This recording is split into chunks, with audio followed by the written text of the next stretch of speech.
Good afternoon, everybody, and I hope you're all having a great weekend so far, and a very exciting weekend, in fact. You'll have to excuse the stutters today. We're at the Reg Designs Toronto scenery. Seems to be a bit of a performance issue with it at the moment, but we're on stand. Bravo 19 for the stand number in this Westjet Tartan livery paint. The PMDG 737, look at that. And it's releasing tomorrow, in fact. Anytime between 1700 Zulu and 2359Z on the PMDG website. And of course, if anything happens, should it need to be delayed for any reason on the release, then actually PMDG have said they will mention it on the forums. I've just had a crash to desktop, potentially with the scenery. As you can see, it's quite stuttery, bizarrely. So we are cold and dark, and we're going to dive in to getting everything set up again. So if you are new to the channel, a very warm welcome on board to you. Please do hit the subscribe button down below and give it a like as well throughout today's live stream. Amaze Taste, some channel member shout outs. That's what we got here. Amaze Taste, Jay, good morning. Gav, hello. Fitzy, hi. Doctor on board. Ian 85 and David. Ryan and Jay, welcome folks. Oh, there's a whiz. Steve, thank you very much in the live chat for creating these wonderful liveries. We're going to go through some more of them as well as we get further into cruise. Hopefully once we get away from this airport, significantly improve. We're going to work through getting everything set up. I remember last time we flew into this scenery, actually on its release, we had some pretty gnarly performance, and I kind of wish I'd remembered that. Otherwise, I'd have purchased the Flight Amper version instead. But very exciting. The final preview for the PMDG 737 on the channel prior to tomorrow's release. And I hope you guys are all really hyped up for it as well. Really looking forward to seeing the aeroplane in your own simulators. I'm certainly looking forward to seeing lots of new 737 pilots alongside us as well. So, fuel. Let's kick in here. What have we got? 7,000 kilos. Payload. It's going to be 119 passengers.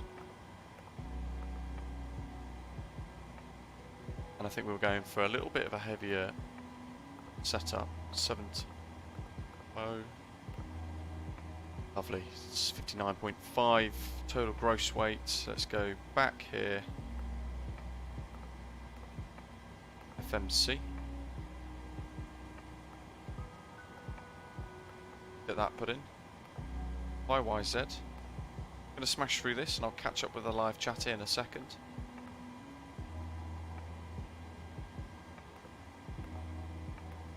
The PMDG website as well is in the description for today's live stream, so if you do want to get your hands on it when it does release, all you need to do is click the link in today's live stream description and it will take you straight to the PMDG website, pmdg.com, nice and easy. Westjet 248 today for our call sign, and we are expecting to depart Toronto on runway 05.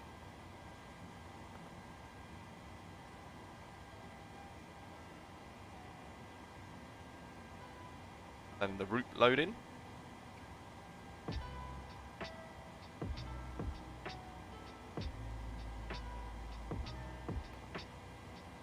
And we've got XW, so that's an India. JA 248. In it goes. And that's the route, so you don't really need to use SimBrief for these ones particularly. So we're going to go RAKAM, Quebec 913 to CABCI? We'll call it CABCI. Quebec 29 to EBONY, and then the Fundy 9 into Halifax. We've got the VATSIM Studios Halifax scenery, which you can get on Contrail as well, really nice. And at the moment, go to the VATSIM Studios website and you type in, you purchase Halifax or any of their scenery and you type in the code PMDG737, you'll get a discount. I think it's about 20%. Very exciting. So we've made use of that today. hence why we're flying into Halifax. Pull in the perf init request. Load. We'll execute that, and we want flight level 370. Average cruise winds, what have we got on the box on SimBrief? 284 at 16.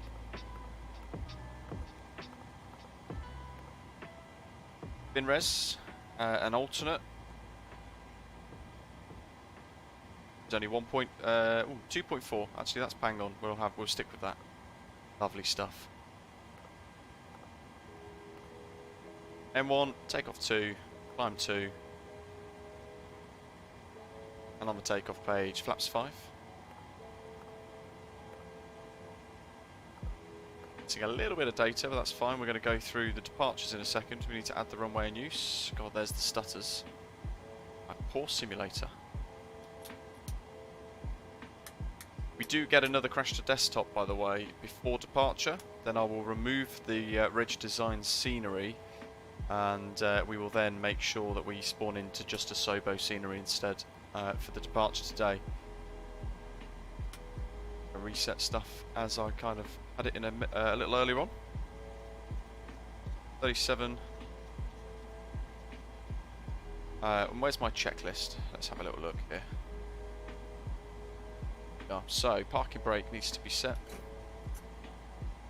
Battery standby, guard powers and everything all closed. Let's get APU on. And we're connected to ground power at the moment. Lights are as required, just POS lights on steady.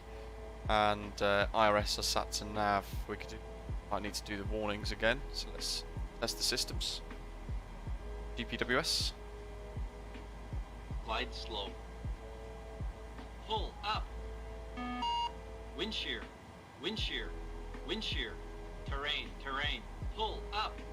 Airspeed low, airspeed low.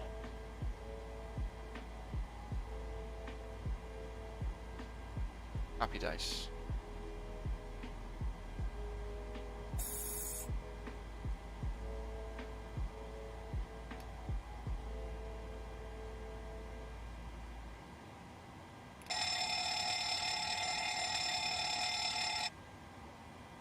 I'll do for the tests.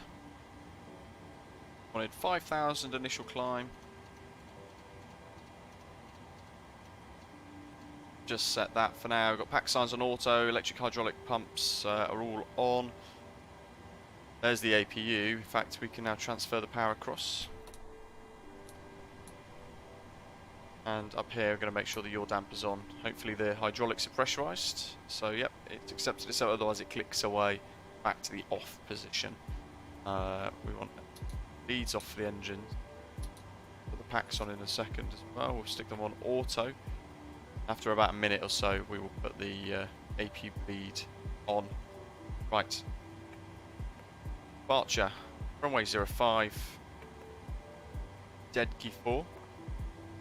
Transition via RAKAM. There we go. So we can go back to init ref. Runway 05, hold point Hotel 6 via Alpha Juliet, Alpha Hotel. We can put our V speeds in like so. Climb 370. There's the cruise 370. And then descent, we can basically work through descent forecasts and things. We'll input the winds now as it is. Might as well do it now while we get a chance. Well, I don't want to spend too long on the ground. We want to get away from this scenery. Winter heat's on. Left off fuel pumps on. APU could be bled now as well, so we'll put the bleed on once we've just done this little step.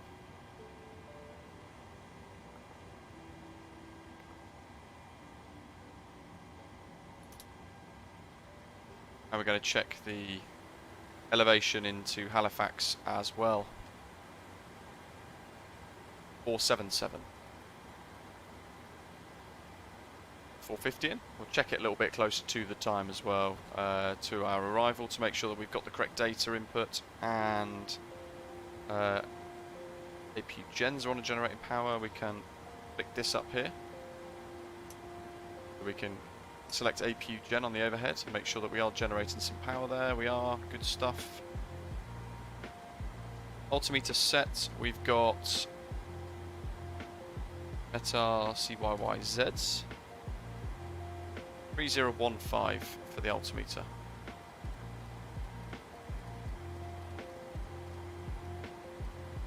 And we can flick this across as well to our call sign 248 as a bit of a reminder. Fat fingers. Altimeter set, transponder's done, fueling, loading, boarding is complete. We've done the centre of gravities and things, so let's go menu, FS actions, yep, 69115, that's good. Release the ground power, let's release the stairs. We've park brakes on as well, so let's remove the chocks. We're going to push back in a second. Takeoff data set, cruise altitude and landing altitude, pressurisation panels are set, and the MCP is set. Except for on 45.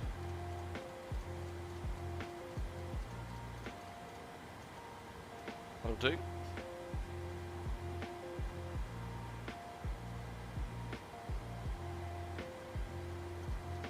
Zero 57.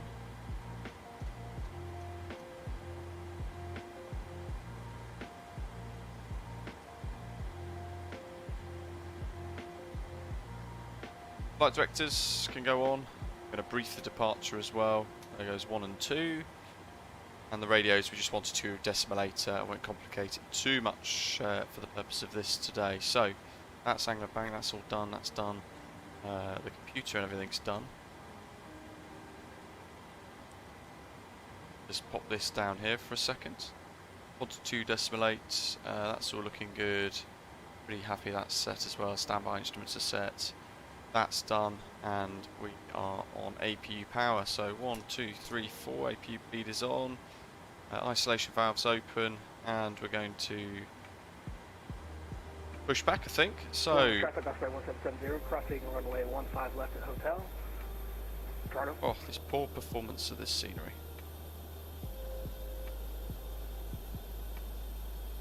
We're going to want to push back over that line there onto the yellow. So, let's go toolbar pushback. Pre-plan.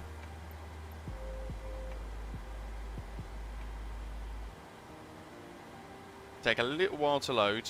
Just basically let it settle and load itself in as required. Otherwise you tend to potentially break the add-on, and nobody likes that. So, especially MSFS, it will just freak out and crash. Right, that'll do for pushback. That's nice and smart. And we're going to request it now. Cockpit to ground. Whilst the tug driver, Harold, we'll call him Harold for today, is doing his thing, we're just going to check out the back here. Look at that for a view. Wow. Got landing rate monitors connected. Live Studio is connected. God, this is such a heavy performance airport. I'm only getting 20 frames here. Toronto traffic, Westjet 248, Boeing 737 on stand, Bravo 19, push starts, face south. Alrighty, so fuel pumps are on. Let's get the anti-collision lights on as well, and the seatbelt signs are auto. All doors and hatches closed and all ground. Toronto traffic, Osprey 1770, crossing The runway parking 15 brakes are right. set. Toronto. You may lift. Parking brake set, lifting the aircraft. Fuel pumps on as required. Packs can go to the off position now, so 1 and We are cleared for start and push. 2. Toronto traffic. Ignition mode selectors on both, and engine start, switch, remove parking brake. Parking brakes are released. Commencing pushback. You can start the engines in sequence. Yeah, we'll start in Engine sequence. 2, or engine right, onto ground. Watching the N2 rise now on this lower ECAM display. Time to go to Halifax. First time ever going here actually in the sim. Gets to about 20, we're going to flick the fuel control lever to the on position, and while it's doing that, let's catch up on the live chat, folks. Rhoda Fib, hello buddy, and everybody else. Nabil, Ashley, hello. Hopefully you guys are all having a great day. FSIM Studios discount for Halifax is 30% off with the code PMDG 737. Director General, hello. We can't, no. And Steve Jar. Yep, I've got a picture of almost all of Steve's liveries that are going to be released tomorrow on flightsim.to for us all to enjoy when this does release when PMDG pushed the button. Morgan Thomas, hello buddy. How's Coventry coming along?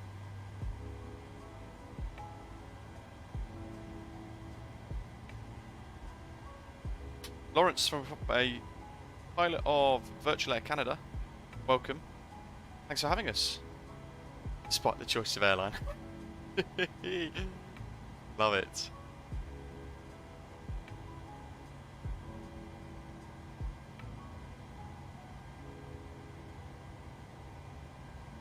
Okay, pushback completed. Please set your parking brake.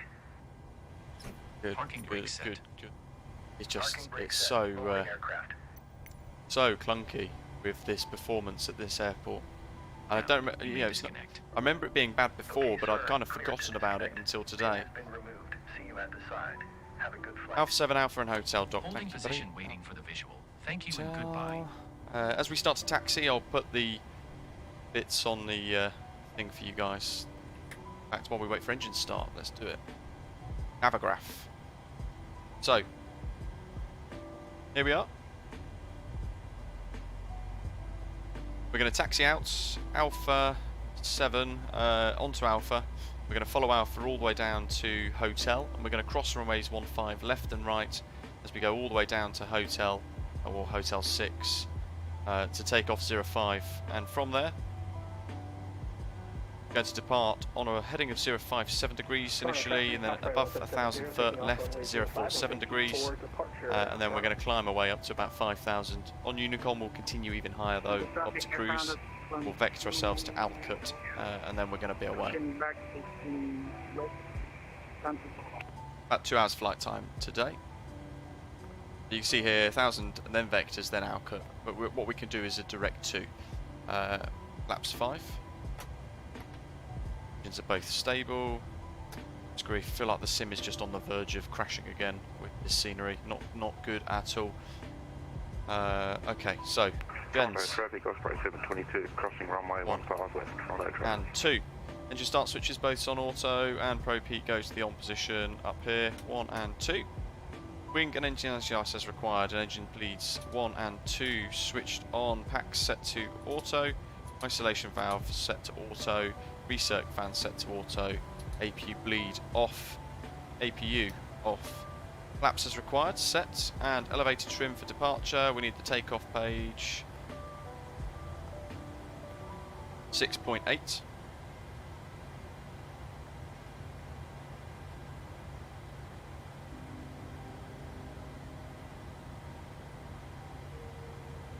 There we are.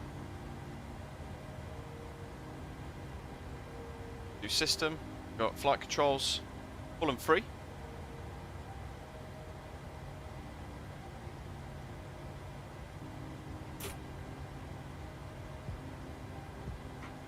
It also, doing this, gives your simulator the opportunity to kind of calibrate the throttle before you start moving. So always a recommended thing. LNAV, VNAV arm, auto throttle arm, and engine instruments checked. So let's close the bottom display, and we're going to go taxi lights on. On traffic, Westjet 248, taxi to Hull Point Hotel, runway 055, Alpha 7, Alpha Hotel. On traffic. Car brakes off. Got a little light up here as well, so if we want to put the lights on there, we can do so. Taxi lights on and auto brake set RTO, and it's time for the Westjet safety demonstration.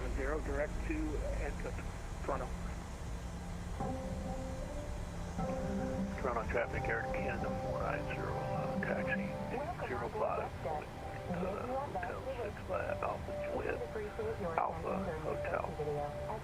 Toronto traffic. Not quite sure where Alpha 7 is, so Toronto traffic, we'll go left. 722, crossing runway 15 right. Don't have Alpha 7 on the charts.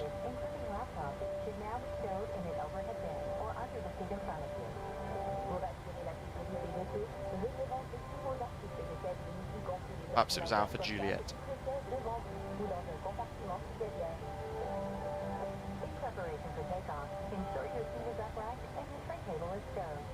Gamer, So the beta testers have got different builds to those of us with the preview streaming versions, if that makes sense.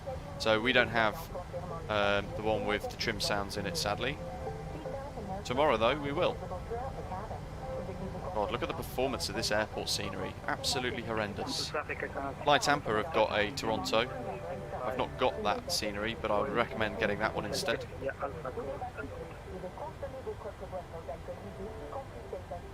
Water brake showing disarm at the moment, so let's just reset that.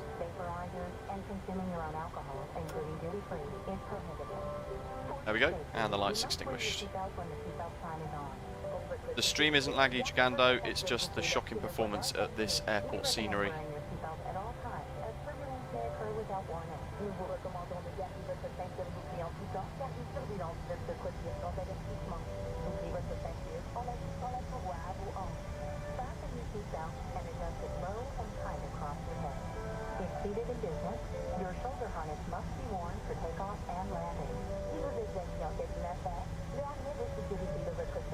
Yeah, Land O'Lakes, the Fly Tampa scenery is much better optimised, absolutely.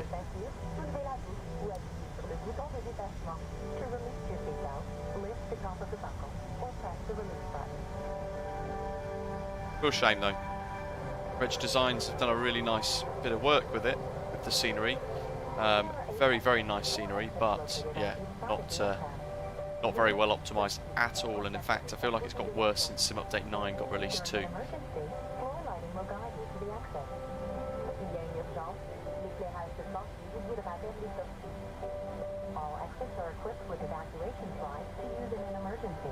Indeed, Nabil.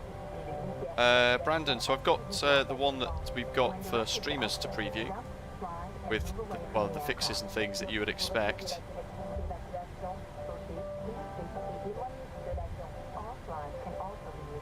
But we don't have like things like trim sounds and things.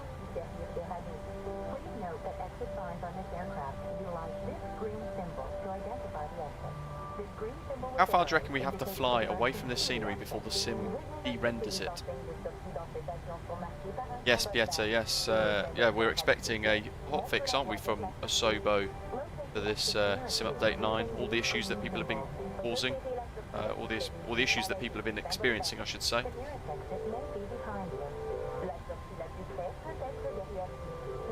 Pricing for the 737-700 when it does release tomorrow at any time after 1700 Zulu is going to be $69.99 US.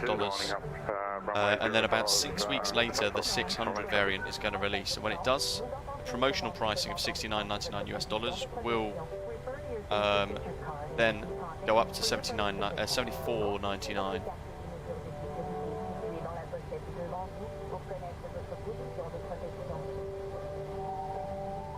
Ricardo, welcome aboard, thanks for subscribing. Avia, very well, thank you, hope you're okay. It gets better only after only a few nautical miles out. Beautiful Land O'Lakes, it's always good to know. Be interesting with departure. Did you notice we've gone further away from the terminal, and actually the stutters have sort of dropped down quite a bit. Actually, yes, I'm hoping I'm going to be able to bring you guys some pre-release showcase stuff with the Fenix A320 as well, if Amir does get round to making it work. Certainly we've had that conversation today, so very exciting. Mashkar, hello buddy. Grant. Rames. Yeah, get Fly Tampa's Toronto instead.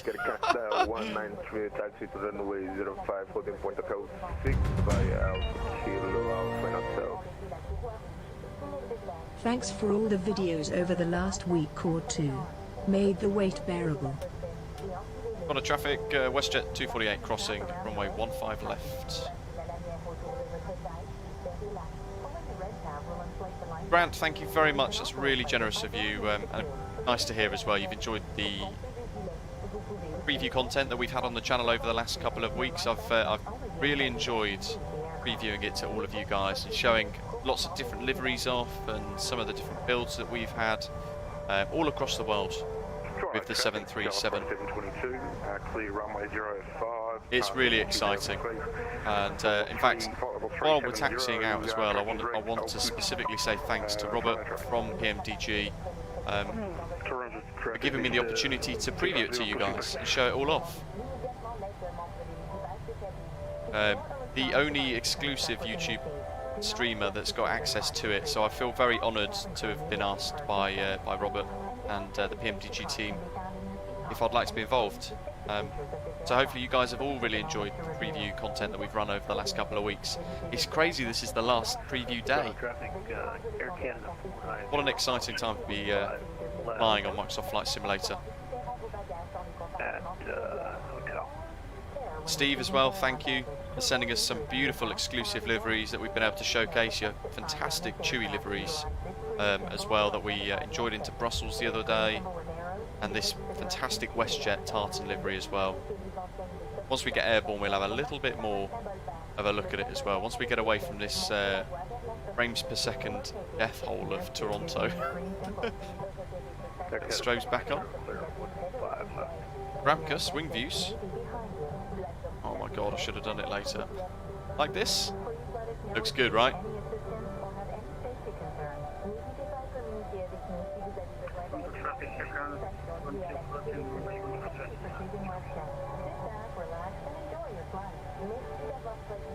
What is traffic? Westjet 248 cross runway 15 right.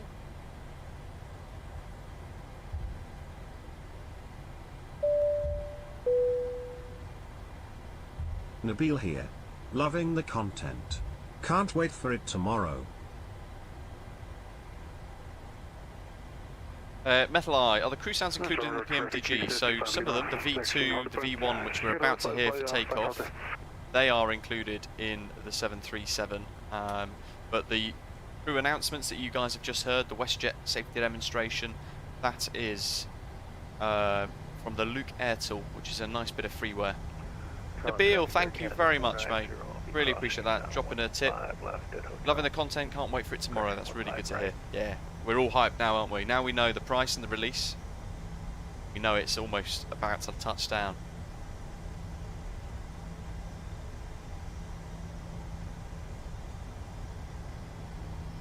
Alrighty, so we're almost at the holds. The crew will have given us the cabin secure. I'll close the Luke Air Tool because Westjet don't have any more announcements, so we don't need it.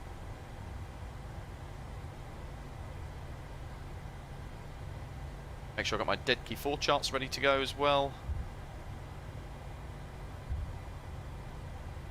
Yeti, yes, absolutely. RC Paradise Tenerife, hello to you.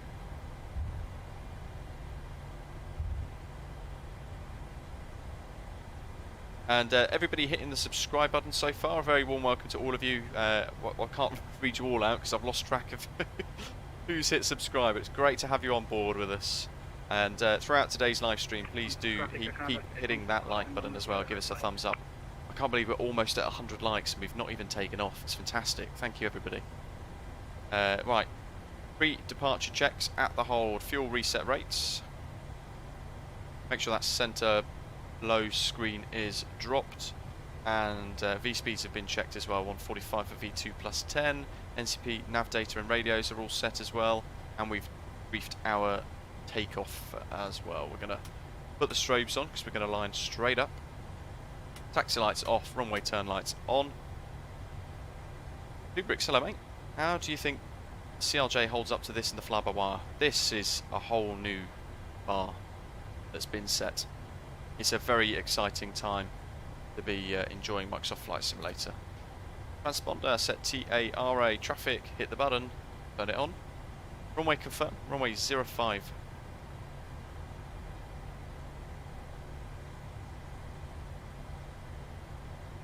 Yeah, we can look forward to an EFB in a few weeks' time.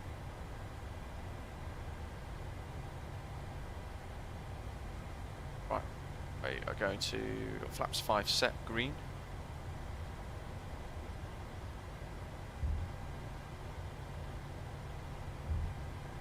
Toronto traffic, Westjet 248 via Hotel 6, lining up runway 05 and taking off dead key 5 departure via RAKAM onto traffic.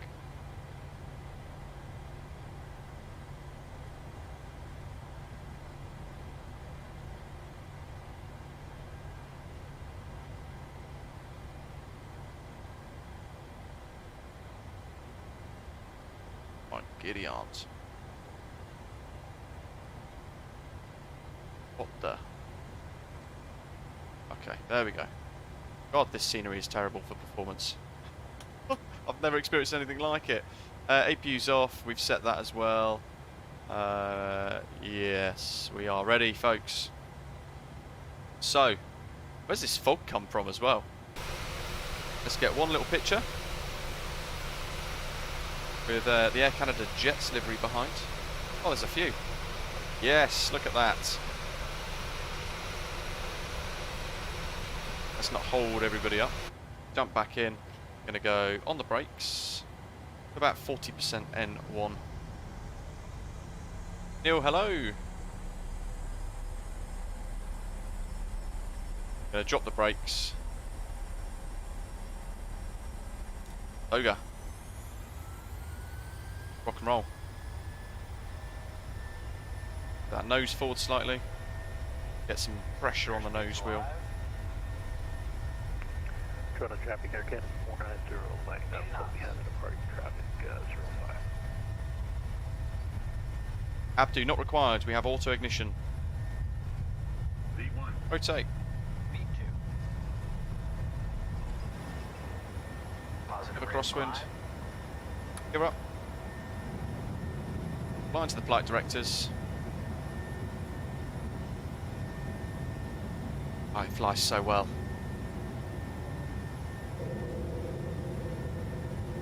CMD, engage. Air Canada 193, north south crossing runway 15.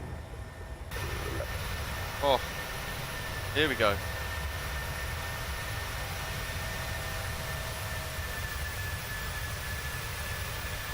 Look how good that is. So exciting.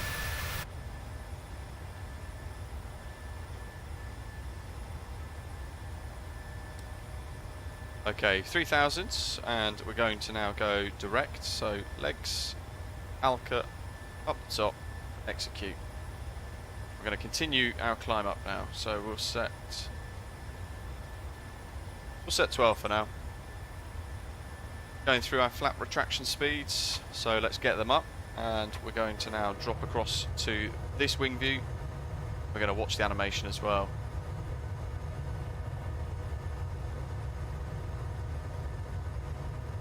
You guys are going to love flying this tomorrow. It's been 3 years of work from the folks at PMDG getting this aeroplane into a position where it's ready to release. For everyone to enjoy a Microsoft Flight Simulator, and you're not going to be disappointed. Toronto traffic, Air Canada 490, looks departing. Look at that.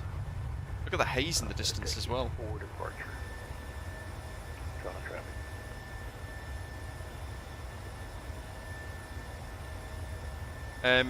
Gary Pato's asking, what do you think of this aeroplane, the PMDG 737, in terms of performance? Do you feel it's well optimised comparing it with others in MSFS?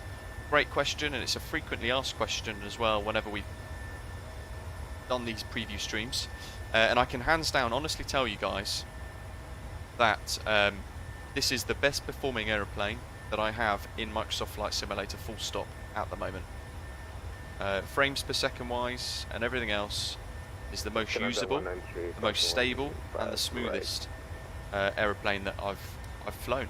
I've had the privilege of flying. Just going to go standard pressure as we climb through. Actually, maybe not yet, a bit premature. Auto brake off. We're going to make sure the landing gears, selection levers are off, and the runway turn off lights are selected off as well. Got flaps, no green.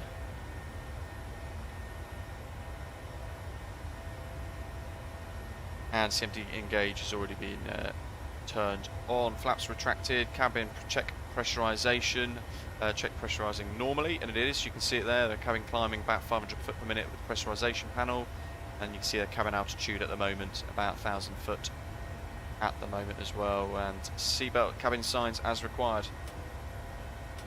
Certainly give a double ding to release the crew.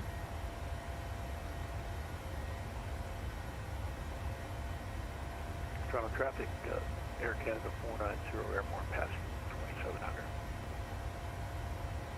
Livery wing views, are they easy to set up? So tomorrow I'm going to update my British Aviator custom view pack available on flightsim.to, and it will include the passenger variant custom views that I'm using on this stream. I haven't got around to doing the cargo version yet or anything else. Toronto Island Airport is on our right. Oh, there she is, down here.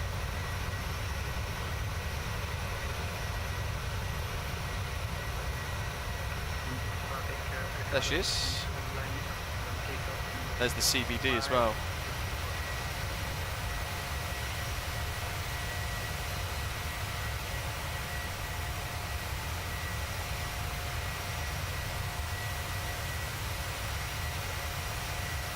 Some weird textures going on down there as well. Sim is acting very weird since Sim Update 9, isn't it?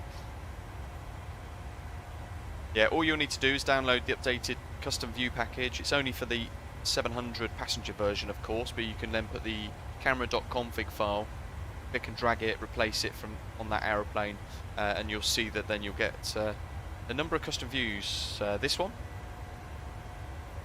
which is Alt and 4 if that's what your preset is. You have a lovely little wing view. Fantastic behind wing views as well. These are my favourite ones, like so. And then there's a little one there as well, just for those of you who like to sort of see the view from the steps when you're boarding. And there's one for the overhead panel as a bit of a quick access, and then that one for the general overlook of the cabin, which looks great, doesn't it? Look at that for a cockpit view. Flight deck view, rather. Before I get told off, you walk onto a flight deck, you climb into a cockpit. Dark Fury, hello! Ian, is there any inside information as to whether or not Fly UK will let us use this? That's a great question, and I don't know the answer to that, actually. Fingers crossed they do. Over 10,000, let's make sure the landing lights are off as well. Getting sidetracked here. And Simaki, welcome.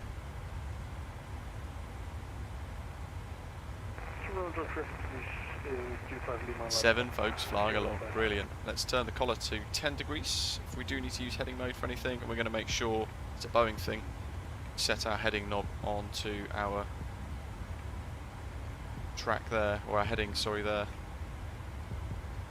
So it's synced up.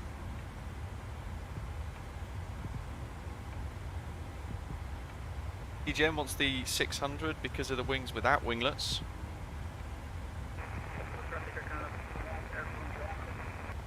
And that's telling us we've not reset standard pressure there. It's gone orange, so let's reset it.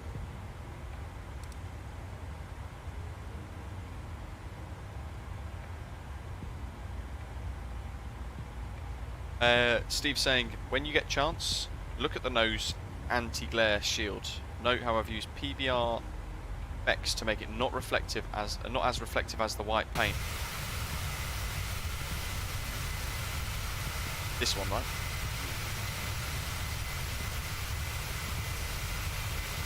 Oh yes, it's very matte, isn't it, by comparison?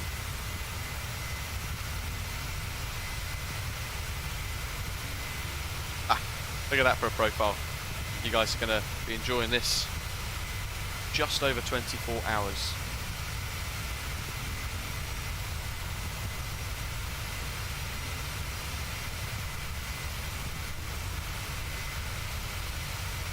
SM saying, hi, I'm bemused by your comments of this being the best aircraft you've flown in the sim when I'm having all kinds of trouble flying any of the standard aeroplanes supplied by MSFS in the sim. In what sense? Is it just through performance with your spec or something else? How cool does that livery look? Tartan tail. And while we're here, while we're on the topic, shall we look at the other liveries that Steve has been painting, which will release tomorrow? Here they go. Here they are. Lots. The one on the top left, I can't remember what it is. I feel like it's a Southwest type one. We've got Air Mexico, although that's not going to be released tomorrow. It's going to be delayed a little bit, just to finish it off and get it a little bit more accurate. You got the one with the eye, but I always forget which airline that is. TUI, KLM, the Westjet Tartan, which is what we're in today, the standard Westjet tail, Turkish Airlines, and China Southern, I think it is. off the top of my head. But how cool do they look? So all of them, except for Aeromexico, will go on to flightsim.to tomorrow, the second the PMDG 737 gets released. And if I'm right in saying, Steve, correct me if I'm wrong, they're going to be the .ptp files. So you will need to go via the PMDG Operations Center and install them via PTP. For those of you with a DC6, you'll certainly know how to do it. If you don't, it's very easy. It's just go into Livery Utilities and then you open the file within it where it says import from PTP, and it'll install the livery for you into the PMDG Operations Center. 777 Bob, thank you buddy. Portland Timbers Logo Jet was the top left one for Alaska Airlines. It's Lively, one step ahead of you.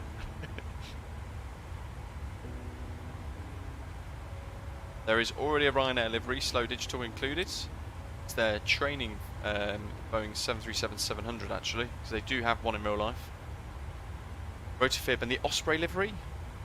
Maybe not for release, I'm not sure when it's going to be created.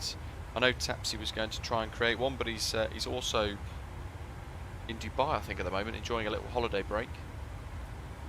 And Steve, I know, has got a big list of real airlines to get through first, but he said, yeah, hopefully then, if he can fit it in a little later down the line perhaps, then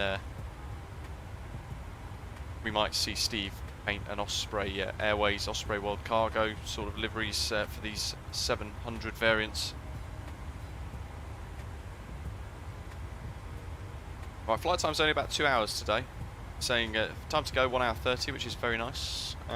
We can turn the VOR tracking off, we don't need those, and throughout the flight we can have a little look at things like fuel, make sure we've got the correct quantity still on board. The centre tanks are empty, so that's why the centre tank pumps are off while watching for the first time. There's a PMDG Boeing house livery, Holly, which is pretty cool.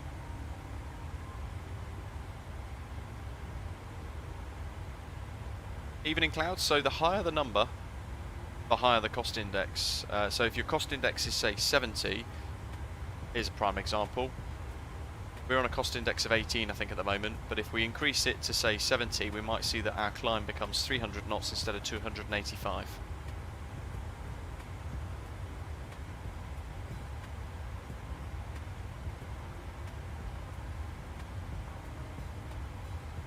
So let's change the cost index to 30. See? Let's just jump slightly. Basically, you're wanting more performance out of the aeroplane. Hopefully that shows you how that works. If you go to a cost index that's nearer to 1, you're flying a lot slower. Ian, hello. I haven't really sort of touched the BBJ, to be honest. I much prefer the sort of passenger variants and maybe the cargo variants as well. If you are perhaps tuning in for the first time onto the channel as well, as Lively's just reminded me, thanks buddy, Lively's been watching my tutorials for the 737, which is releasing tomorrow, so you can watch a number of different episodes that I've created, which will come cover through all flights. An example with 3 episodes covering cold and dark to engine start, taxi, takeoff and climb for episode 2, and then descent, approach and landing for a flight between Prague and Skiathos, which is an awesome first flight for you guys to go and try. But then I've done some additional ones as well. ILS approach tutorial, I've covered all the basics in one of those, and an RNAV tutorial as well. I've covered all the basics in that, so you can fly one nice and easy without too much information or sort of complexity. So do check them out, and if you want like a one-stop shop for all of those, you want to go to the channel's website, britishavgeek.com/PMDG737.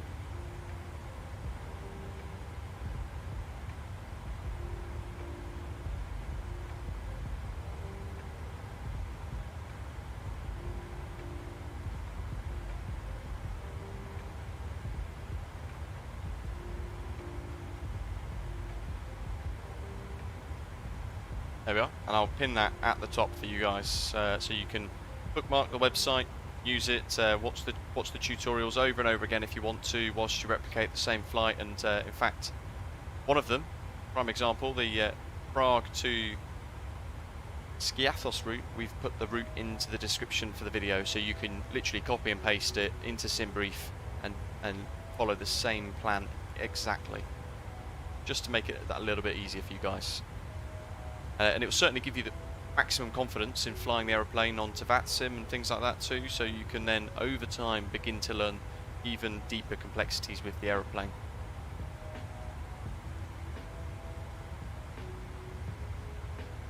Jay, just hit you. Jay's thinking this flight into Halifax will be the last in the A32NX for a very long time. Absolutely.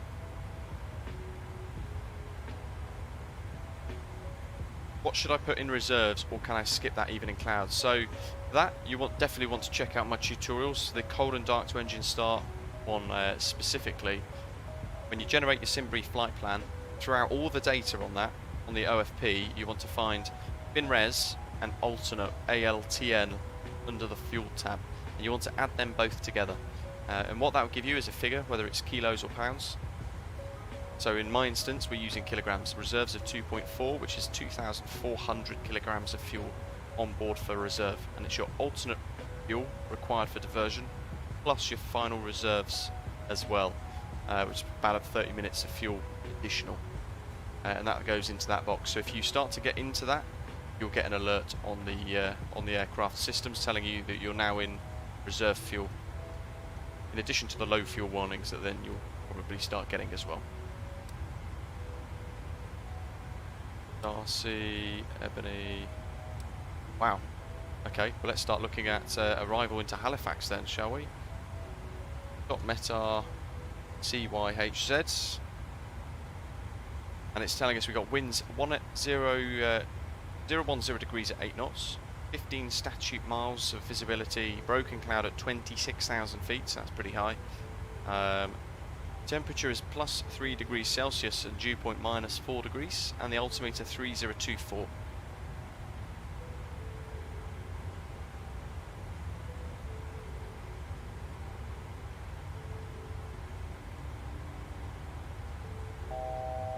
There's our altitude C chord for cruise, 37,000 feet.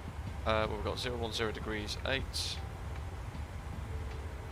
3 degrees Celsius, minus 4. Lovely. Right. So on that note, we go on to Navigraph. We can unpin the Toronto charts, we don't need those. So look at how we've now gone away from Toronto. My frames have gone straight back up to my cap 35 frames per second. So definitely an issue with the scenery. Certainly one that I'm probably going to uninstall now as well. I might replace it with the Fly Tampa version instead. Rightio. So on Navigraph, close these ones, we don't need that. We're going to be doing the Fundy 5 arrival into Halifax via Ebony, which is there.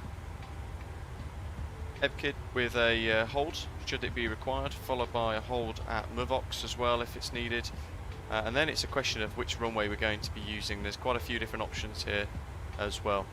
We can see the airport elevation of 477 and a transition level, flight level 180, and some descent planning information in the box at the bottom saying aircraft planning the ILS runway 14 or the RNAV 14. Then the mandatory altitude at LOTA is not applicable. I think we're using 05 for today.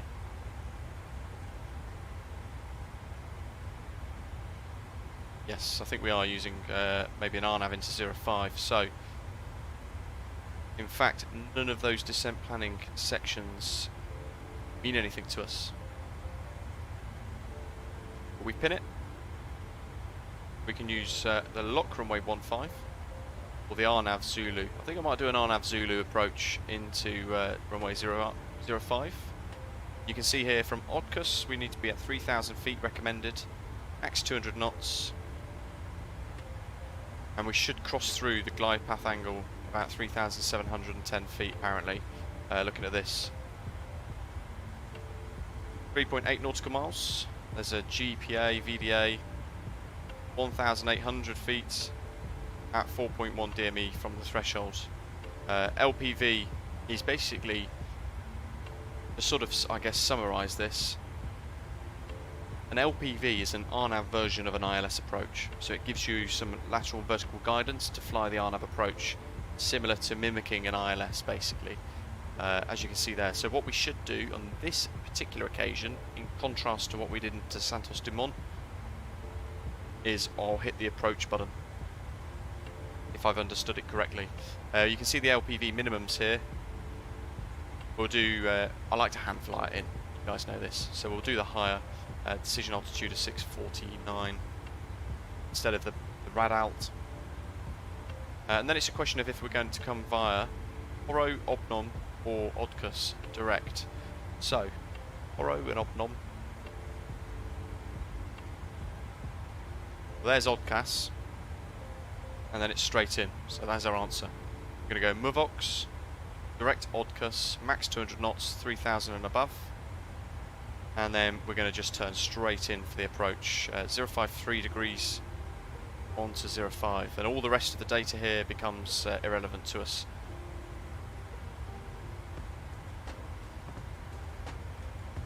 .05 is the longest of the two sections of runways, 3,200 metres in length. You can see a couple of windsock positions on the charts as well, and the threshold elevation of 449 feet.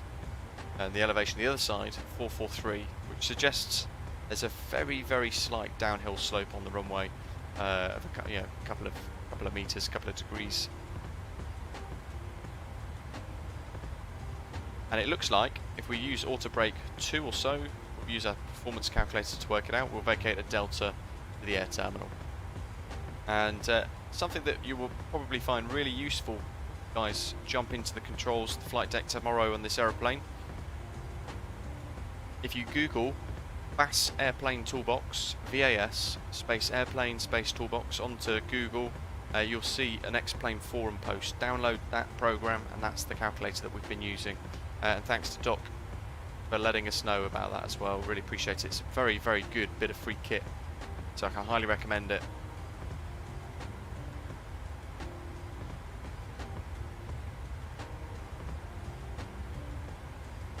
So if I calculate our landing performance, it's given us a flat 30 landing, and it's suggesting auto brake 1, and that will leave 1,287 metres left of the runway.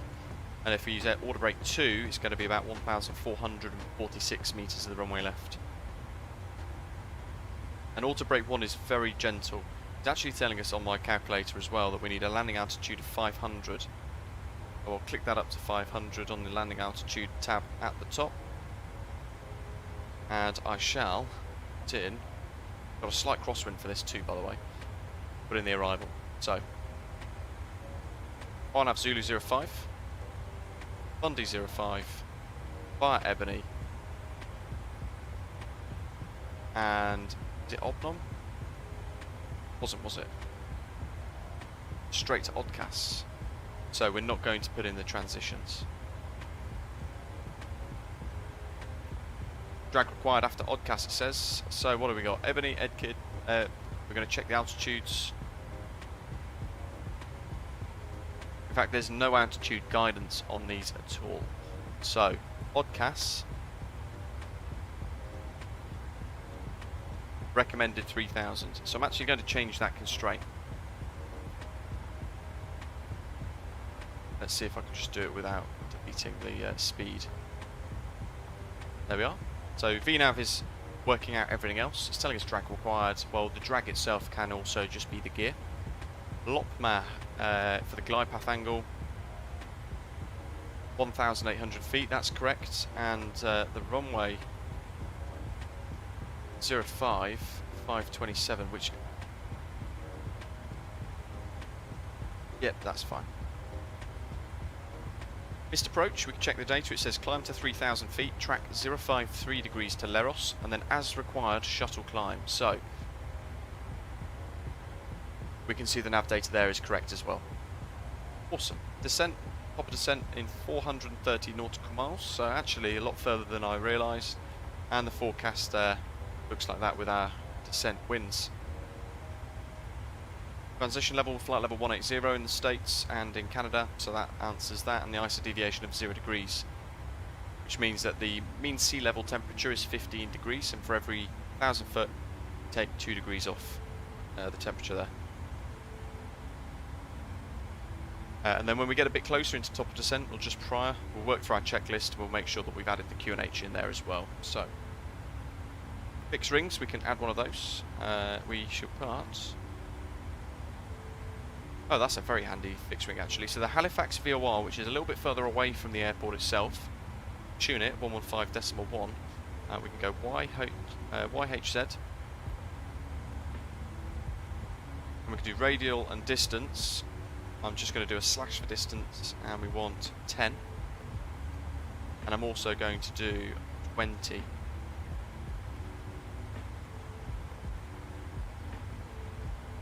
Oops, wrong button.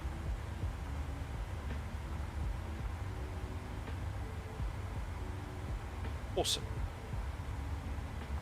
We can check here to make sure we've got no discontinuities, and we haven't, and that's the only thing that's left really. We can just monitor the legs page again. Do a little fuel check as we pass RAKAM. So our SimBrief flight plan is telling us that at RAKAM we're supposed to have 5.1 left. We've got 5.2 tons, so ever so slightly less on the fuel burn. Always good to see. Evening Cloud saying, so reserves is like extra fuel. Yes, basically.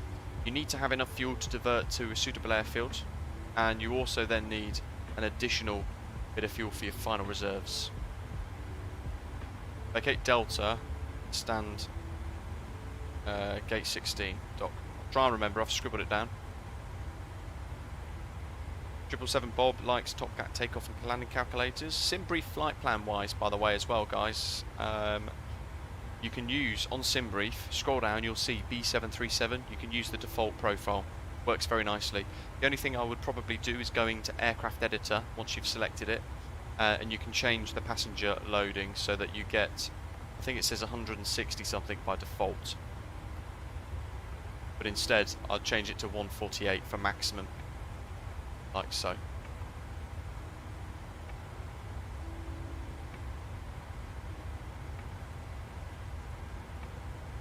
Robot, what are your top 5 airliners in Microsoft Flight Simulator? Well, this one, PMDG 737, which you guys are going to be able to absolutely enjoy from tomorrow, is my number one by a long stretch actually. I really, really enjoy it. It's been fantastic to fly. And I'm looking forward to many, many more flights with it as well. Additionally, probably my number 2 might most likely be... Well, it's a tough one actually. It's a flip between the Just Flight 146, which is just great fun, and oh yeah, that or the CLJ maybe for number 2, followed by the A320X.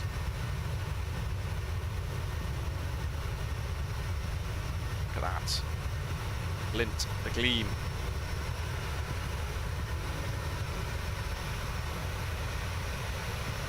Charles saying, I'm rather surprised by the price. It definitely could be priced higher for what we're getting, yet it's going to be released on promotional release pricing of $69.99 US, which is about 54 quid I think in the UK. Very nice price indeed.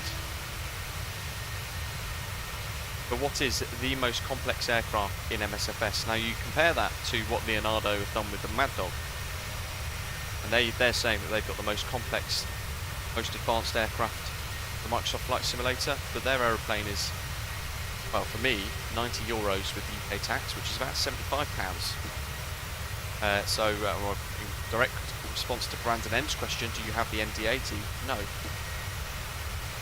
I don't. I find it maybe is a little bit too much in price for what you get. Now, what will also be interesting is how Phoenix Simulations respond to the PMDG 737 being released at the price point that it's going to be released at too. The question is, what's going to be the price of that? So we're hoping to find out over the next few days, if not weeks, Phoenix, to find out what the A320 CEO from them is going to be priced at, and indeed when it's going to be released, and hopefully I'll be able to get you guys some preview content with that too. 151 likes, thanks guys.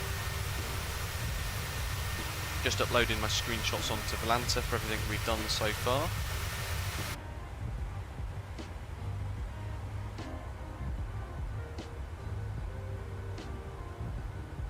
flown up, where to find the 737 pricing on the official PMDG 737 forums. All the data's there. Leonardo, is the cam config the default or mine? So it's mainly the default, but I've added my own custom views, as I have done with other aeroplanes as well. And I'll be updating my custom view package on flightsim.to to include the 700. I might do it after today's stream actually, so it's just done and it's ready.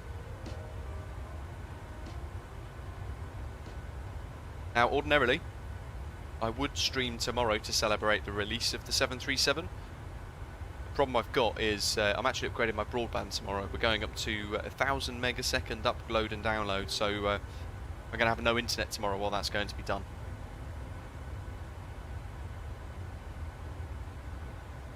Al's, good afternoon to you, and what I can do as well is I can work through giving a couple of people a shout out who's hit subscribe so far too. So Chris, Bolulu, Yorgay, SM, Senan, Ramkus Infinite 224, Nabil, Speedline, Marshcar, Loris, Ricardo, Kenko, Pieter, Marcel, Devon, Jay, welcome guys.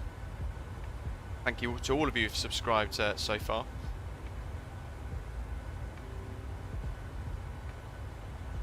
It's been a good few weeks previewing it, hasn't it? Those of you who have watched the previews that I've done over the last couple of weeks, what is your favourite part of everything you've seen so far? What's been the one thing that you've been most impressed about with this aeroplane? Pop your little your answer into the live chat.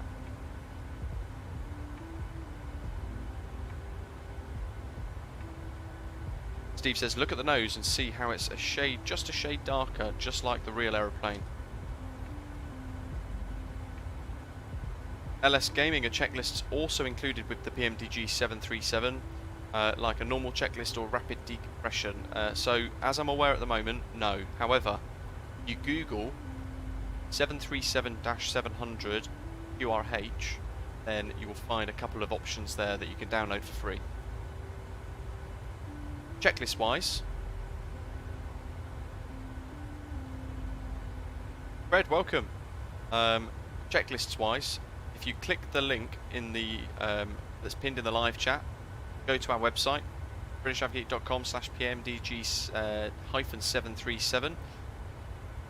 All of my tutorials are included in there so far, but at the bottom, find the a checklist that I've created, a little 2-page checklist, which I'll show off here actually now, just in case you may be tuning in for the first time and you've not seen it.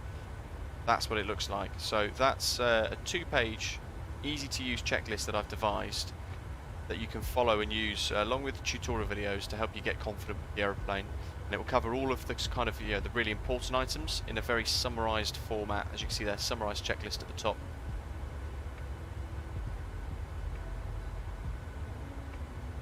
So feel free to download that for free from the website. I hope you guys enjoy it, find it really useful. A couple of little prompts in italics and in bold there as well to make sure that you've got your clearance and you've got your doors closed, your chocks are removed, and it will cover every phase of flight after takeoff, which is what we've done. The next one we'll do is descent, just prior to top descent. We'll work through all of this, and then our approach checks, after landing checks, followed by shutdown, nice and easy. And just to finish it off, consider switching to GPU and turning off the APU. So feel free to go and grab that. Hopefully it's a very useful checklist for you guys. And in fact, while it's up there, the QRH that I found is this one. I can't share it, but it's an old Thomson Airways one. It's on Google, very easy to find. I think it was the second result down. But it's got everything on there, including the cabin altitude warnings and the failure that we did when we were live the other week. We flew into, where did we go into? Bradley International. We had an engine overheat warning. We followed this QRH through all the steps. First time ever simulating anything like it in the sim as well, and on stream. We ended up with an engine fire as well, which we then had to shut off. We flew in on one engine then. We worked through all of this. Fantastic QRH.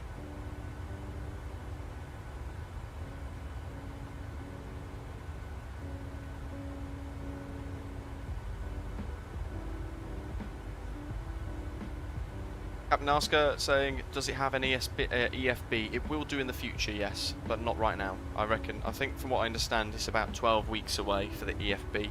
There's a 24-week development support program that's going to be completed. I think I've got the time frames right there. But basically, PMDG are going to work on it and upgrade it and improve it and just sort of do a couple of the things they wanted to do, including the weather radar, over the next sort of 24 weeks. So there's going to be a lot of updates that we can look forward to. In response to my question, Gav said that's a tough one. Ian said when you found the Fabio bug, Fabio flip, yep.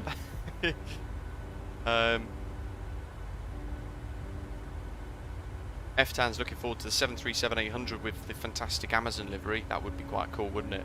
Have I found any bugs? Just the Fabio flip, but that's all being worked out. Juderon saying handling when landing is very impressive. Yeah, it's very nice indeed.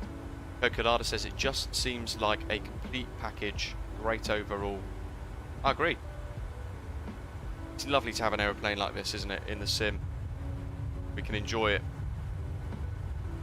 and have the complexity with it as well at the same time.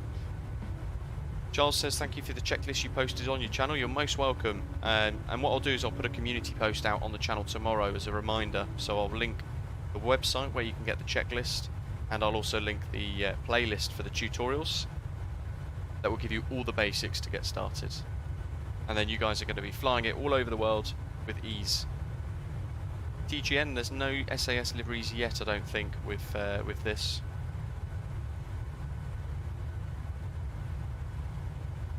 Shauna Matapea wants a Yananyi Dreaming livery. I'm sure it will come. Land O'Lakes likes how you can change and customise the MCP to your liking instantly. Yeah, it's pretty cool, isn't it? SM says, I'm just impressed that it actually flies without any hiccups, or I've... yeah, either that or you've spoken too early. Got to get down yet. Rain, welcome aboard.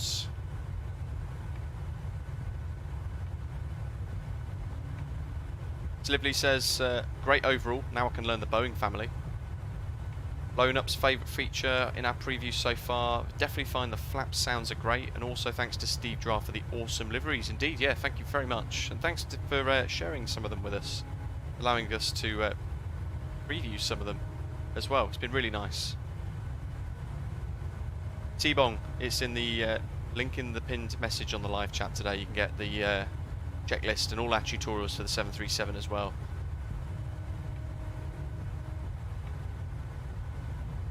Swamp, I'm not sure, to be honest. I mean, the answer there would be if AIG is giving you lots of problems with frames per second, then it might be worth checking you've got all updated models inside the OCI installer, and if not, perhaps maybe removing some of them.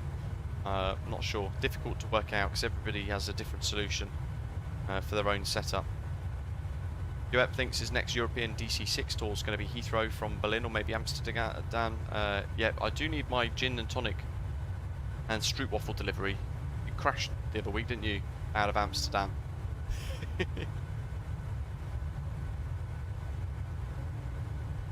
Looks, that is a Sim Update 9 problem that I've got. Weird. The level of detail thing that seems to have gone a bit different, but it's, yeah. Benny, just seen it'll be $69.99 on release. Not that bad, indeed. Very surprising. And you know, I guess in a way you're not going to want all of them. You might want one, and you might want two. Gorkum, yes, the trim sounds are working, but on the preview build that we've got, we don't have that sound in there. So, bit of a surprise for you guys to enjoy tomorrow, I guess. Clive says, leading up to the release, the best part of this release for the PMDG 737, apart from the fantastic attention to detail, have been the tutorial videos uploaded by Rob from PMDG, 737 engine driver, and streams like this one. It's great to hear, Clive, thank you.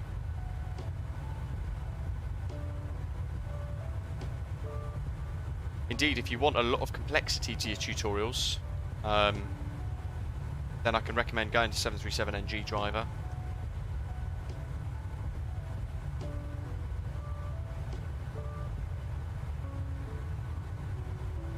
If you are going to go from 0 hours, like I did, never flown a 737 before, and you want to learn all the basics before you then go into the complexities of it, then I can definitely recommend checking out the tutorials that I've created on the channel here, and our dedicated PMDG 737 checklist as well for tutorial playlist, a dedicated 737 tutorial playlist on the channel, and that will get you started from 0 hours with ease, and get you flying RNAVs and ILS approaches too, and beautiful VOR approach to Skiathos. Tweeds wants wing view again. Let's see, got a couple of oops, wrong button. There's an engine window seat view.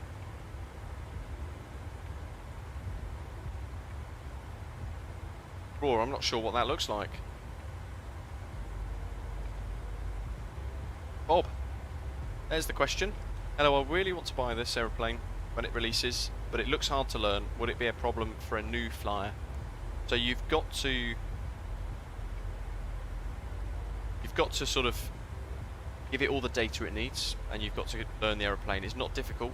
I can say that because I started off having never flown a 737 before at all, and I've kind of just started with the simple things and just built upon my own knowledge, which is the same foundation for how I've created my tutorials. It's the way our tutorials on this channel work with the format.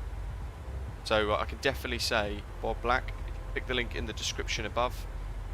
When the pinned message, go to our website britishafgeek.com, go to the tutorial page for the PMDG 737, and everything you need to get started and get confident with it with ease is going to be there for you, as well as the checklist as well.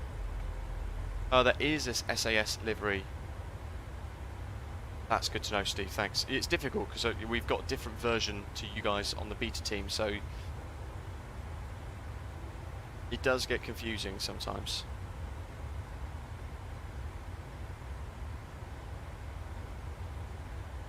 Is there a Virgin Blue livery for the 700 Aussie? Yes, we previewed it the other week. I'm sure I saw your name in the live chat for that as well. Flew across Australia.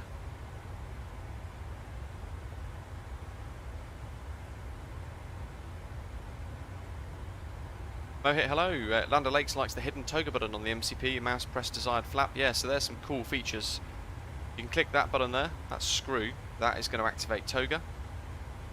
And also, if you want flaps 5 or flaps 10, you can use your keybinds to flick down, but if you just want to set flaps 10 straight up, especially if you're in a first officer's view and you're over here, you can just look down and you can click 10 for flaps 10, little flick spot there, and it will move the flaps straight down to flaps 10 for you, and it will start to extend them. So there's two very cool click spots there.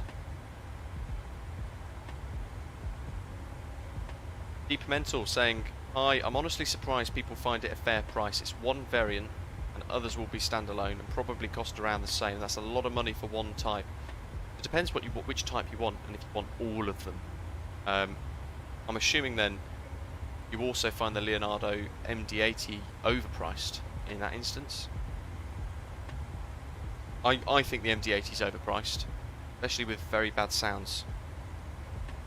And a lot of people complaining about textures in addition to sounds as well over the forums, the MD-80. So this is almost, you know, it's 2/3 of the price of that. And all the sounds are beautiful, all the textures are stunning, as you can see here. That.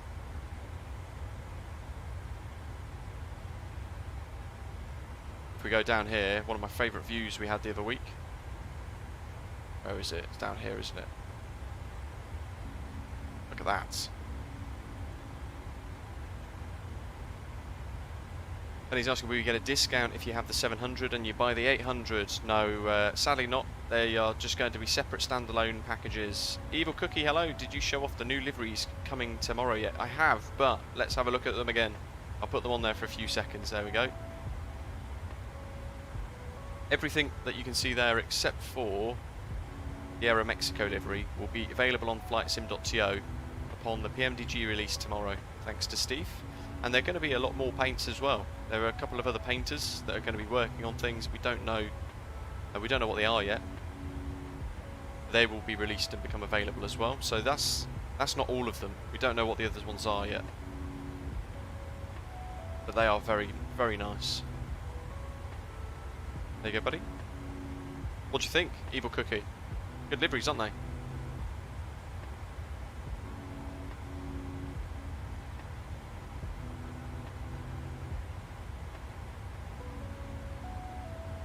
Ed, hello. Is the 737 out now? Not yet. Tomorrow. Just over 24 hours. So the 9th of May between 1700 Zulu and 23:59 Zulu is the expected release sort of schedule for the 737-700. Ozzy says, does the 700 also come with the BBJ and the cargo type? Yes, it does. F-tan, the click spot for the switches, absolutely fantastic. Do it really quickly, you can do it quite easily, and they're perfectly aligned click spots as well. Very easy to use.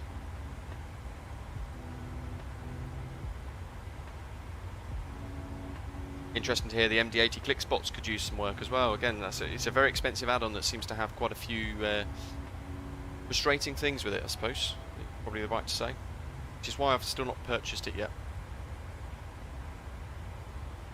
Knox, yeah, of course. I mean that's the only thing that really that people are saying in relation to the pricing. It's $69.99 for the one. When the 600 gets released, then the 700 will go up in price to $74.99. But say for example you've purchased this one at $69.99 US. You buy another one. There are a couple of people that are understandably saying that actually, if you want all of the variants, then you're going to spend even more money than even the P3D versions. But I suppose the response to that is most people, the majority of people, won't want all of the variants.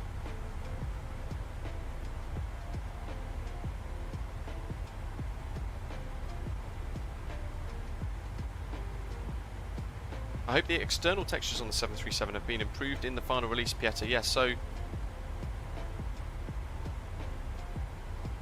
it's down to the liveries, really. Is Transavia Holland included, Colin, in the liveries? Not yet, but I'm surprised. I'm sure there will be one at some point.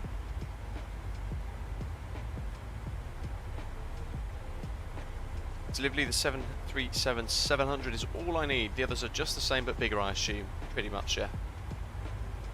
Coco, can you move the jump seats and things? I don't think you can. You can move the armrests with these really nice animations. That's about where that ends. It'd be great to see some retro Roo liveries, Aussie, absolutely. Skyworker, hello, mate. Looking forward to getting behind the yoke on this beauty tomorrow? Absolutely. Perhaps maybe on Tuesday we'll have like a big old 737 group flight, something like that. We can go and celebrate the aeroplane being released. And like Steve is saying there, he knows and I know as well, the freeware paint community take care of everybody. Within days there are going to be just some incredibly cool liveries available on flightsim.to to download. British Avgeeks, Ghost asking, do you think the 900 will be $50 or the 475? You know what, I really don't know. Again, it's all for PMDG to decide. Evil Cookie, you're most welcome. Joe saying, how is this compared to PMDG 737 NGXU for P3D? Have they added or taken out features you've noticed? So, MSFS limitations, I mean, we don't have a weather radar. But that is going to come in a future update, so I'm not too worried. And they have said that it's going to come in the future. They've also said that they've been able to do things with this simulation in MSFS that they've never been able to do before. Blown Up's asking for a poll. Let's fire it up.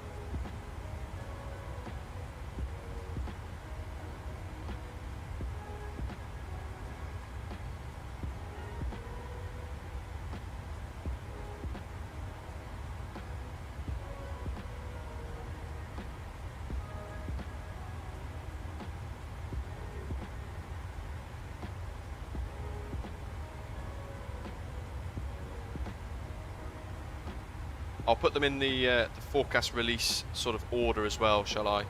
Well, I think it's 900. Oh, it only lets me do 4. That'll do.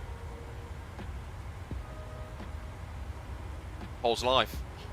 Keep smashing that like button as well, folks. And if you are tuning in for the first time, then do say hello, hit subscribe, and chat in the live chat. Come and say hi. Let us know what you're most looking forward to. Perhaps even your first route with 737 when it does release tomorrow.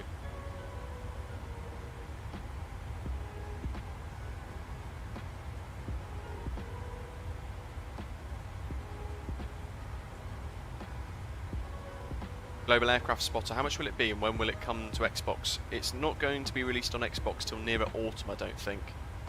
By the sounds of it, they need some API data to be changed and released to them to allow them to actually make it work properly on Xbox without problems.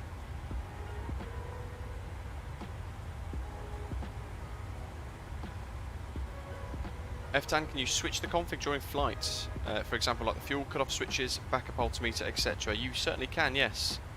You can change the MCP, you can change this whole autopilot panel between Collins and Honeywell. And same with these fuel cutoff switches, you can have the new style with a little click sort of like knobs.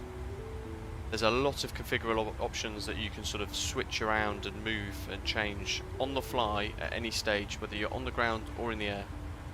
It's very cool.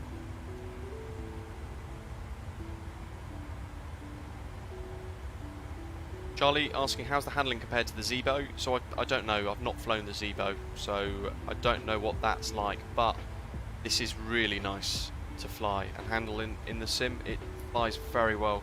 The way they've sort of created the physics and the flight model of it, exceptionally good.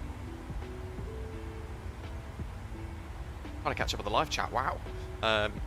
Colin, might have to get the Thrustmaster yoke then. Flying Boeing with a side stick is a big no-no. So Colin, what I would really recommend getting then, if that's the case, is the Turtle Beach Velocity 1 flight. It is very, very, very good indeed. I wouldn't recommend the Thrustmaster Boeing. It seems very expensive for what it is. Matthew, yeah, we're hearing some rumours, aren't we, that Phoenix might be releasing soon as well, and I'm hoping I can bring you guys some preview content with that. High resolution, hello buddy, thanks for tuning in, first timer. Very warm welcome on board to you. Hope you're loving all the content and all our previews over the last few weeks. Love watching the videos, thank you, High resolution. You're most welcome. Thanks for being with us today. Final preview day. Unnamed Airlines, yes, the 737 is payware. Oh, Steve says yes, the jump seat works. Again, maybe it's not on our version, but who knows? Let's.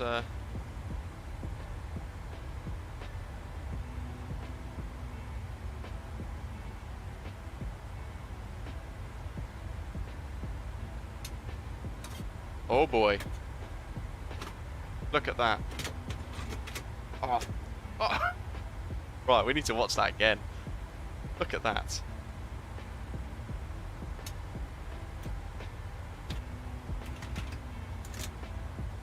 Steve, thank you very much. How fantastic is that, guys? Now, Chaser, I'd say Turtle Beach. The honeycomb is exceptionally good, though, as everybody is saying. But I'm really enjoying my Turtle Beach Velocity 1 flight. Let's do this again. Let's get the jump seat out, shall we? Get the catch. We could do the whole click spot.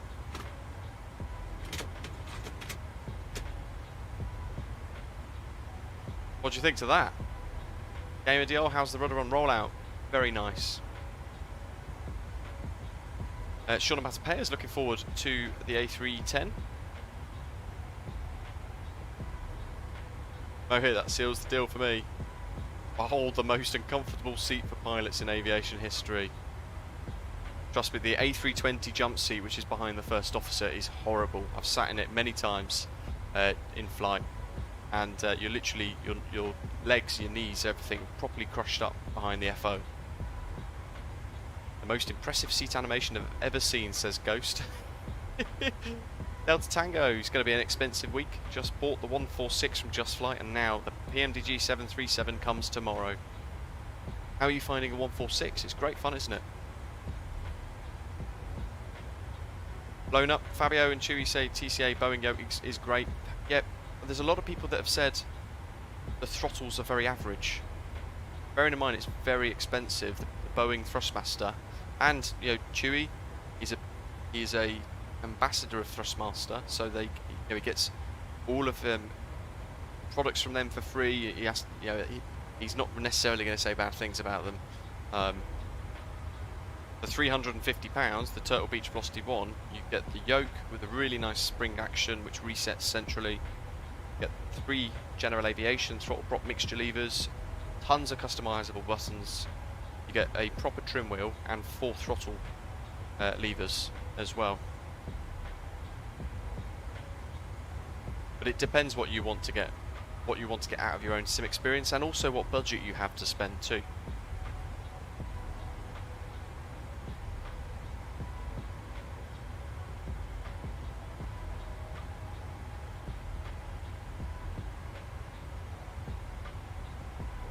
Steve, replying to Yetta's question. Let me try and find it, just so I don't lose track.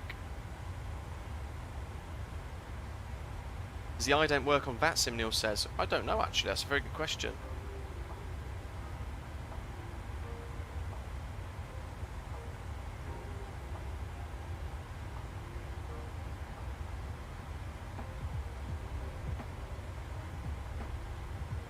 Ah, Steve, if only I knew that you were part of the Leonardo beta team. I'd love to have had a little look preview style of it, but yeah, I won't be buying it probably until it's on sale. I think it's way too expensive for all the problems it seems to be having, for a lot of complaints. Sounds, textures, click spots now as well. Kevin, first timer here, big up to you. Thank you very much, welcome to you as well. Jonathan, good afternoon, buddy. Ollie wants the 737-900. I'd quite like that one as well. Big old stretch version, 900ER perhaps even. That'd be cool. Most useless but coolest feature I've seen in an aircraft product, Aussie Bandit says, for the jump seat. Let's do it again. Get rid of it.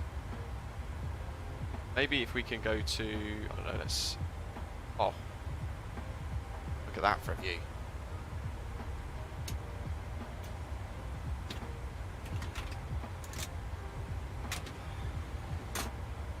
Right, now let's get closer. Watch it.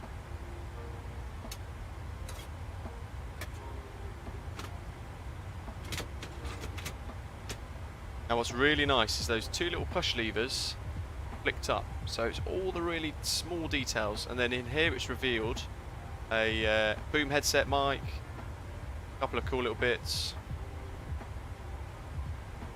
They've not just done it and then just left this blank, they've actually modelled that in too, and there is what seems to be a coffee cup there too, like a little coffee cup holder. Very cool, love it. That works as well for the jump seat. Dennis asking, how is the frames per second? This is very, very, very good indeed. This is the smoothest, best performing aeroplane I have in my sim at the moment. Chuck, welcome.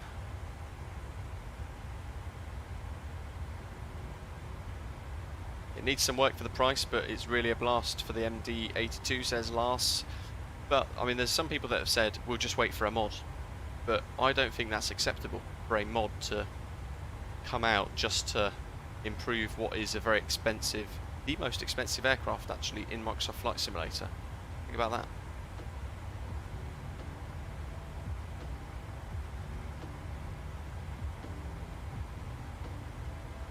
Night Shadow, not sure actually, but I would imagine they'd probably model MCAS and things into it. Cocolada, the jump seat locker seems cleaner. What is really nice is the cockpit door animated. No, look at that sort of like wear and tear down here.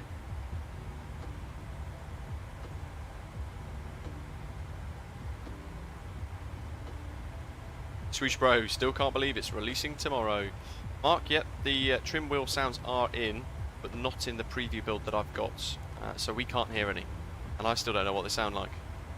So I'm looking forward to still finding some of these newer details that are going to go into the aeroplane. Halifax ATIS 121.0, Stanfield International Airport Information Delta 1030 special, surface wind 040 degrees 10 knots, variable between 020 and 080 degrees, visibility 15 meters it says, but kilometers. Clouds broken 24,000 feet. Altimeter 3026. and it's approach RNAV Zulu or Yankee runway 05, arrivals and departures 05, inform arrival of requested approach on initial contact. So we want the RNAV Zulu. And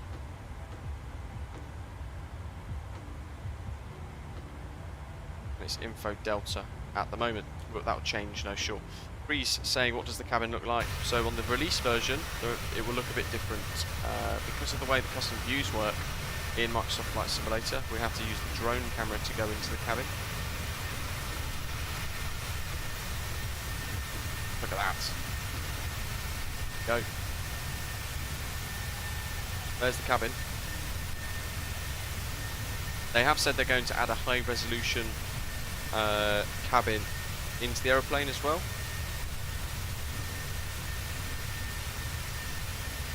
Yeah, Pieter, that's because he's in the beta team, whereas I'm not.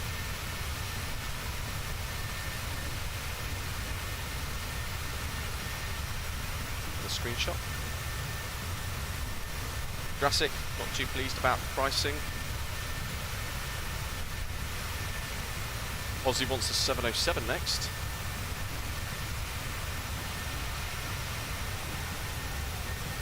Nick, absolutely. But then it shows naivety or greed, not sure which.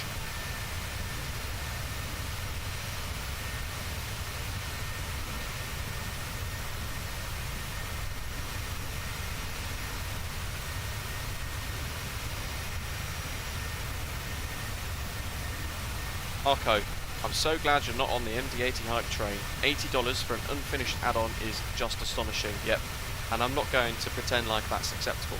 It's not. Yeah, Elliot, the PMDG 737 has almost been a 4-year development program for PMDG, bringing it into Microsoft Flight Simulator. And they haven't just ported it across from P3D, they've had to create it for MSFS Special. So there is it's been, as they've said in their forums, a very expensive development program. But it shows, because it is spectacular. I mean, look at this.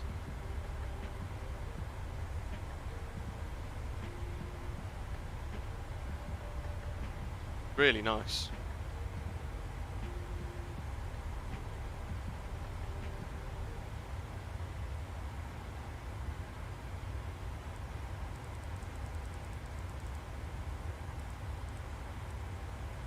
How cool is that? So good.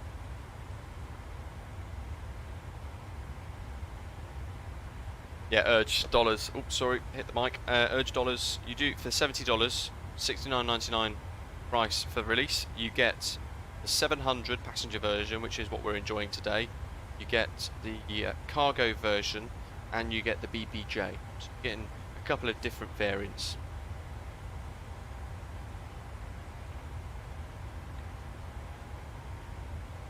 Jurassic saying, for Fly UK, I'd want to fly the 700, the 800, the 900, and the Max. Wow, okay. So you'll be paying 280 quid. Yeah, so for you, it's very expensive. Yeah, and it's. I guess it's a shame that it's not in the middle, I guess. Open the emergency landing gear access panel.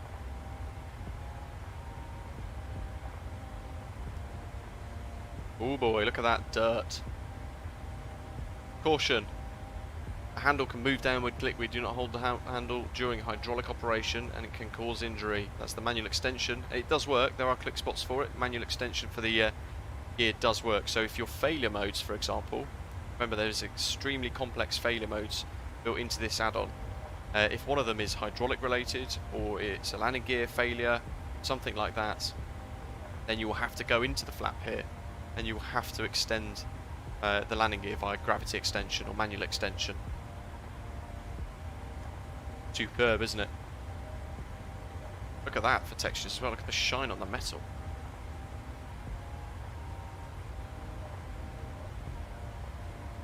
You guys are going to be able to enjoy this and see it proper in your own sims when in just over 24 hours. How awesome. Sarah, hello. Night Shadow, have I tested any of the failures? Yes, I have. Go and check out, after today's live stream, go and check out the stream we did last week. We did 3 sectors, which went Boston, into an airport I can't remember, and then we did a turnaround and flew to Bradley International. When we got to Bradley, we actually triggered just as we were leaving New York's airspace. We'd had a engine overheat failure scheduled to activate, and it triggered just as we went back onto Unicom and we left New York Center on VATSIM, and engine 2 overheated. And what that then meant is we had to idle the throttle, and it continued into then a fire. The failure emergency progressed into an engine fire, so we had to discharge the extinguisher twice. The lights remained on. We had to cut the engine off, and we had to fly in on one engine. So definitely go and check that out. It is very cool. The last part of the stream into Bradley International the other day.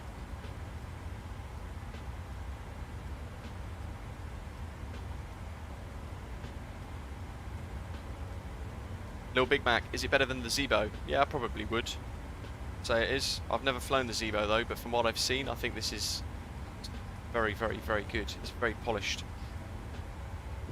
Jonathan, what's wrong with the MD-80? I didn't follow all the hype around that aircraft. So, a lot of people were only really saying positive things about it, but it's €90 for those of you like myself that are in the UK, because we pay 20% tax for the MD-80, so €90, and the sounds are very poor apparently.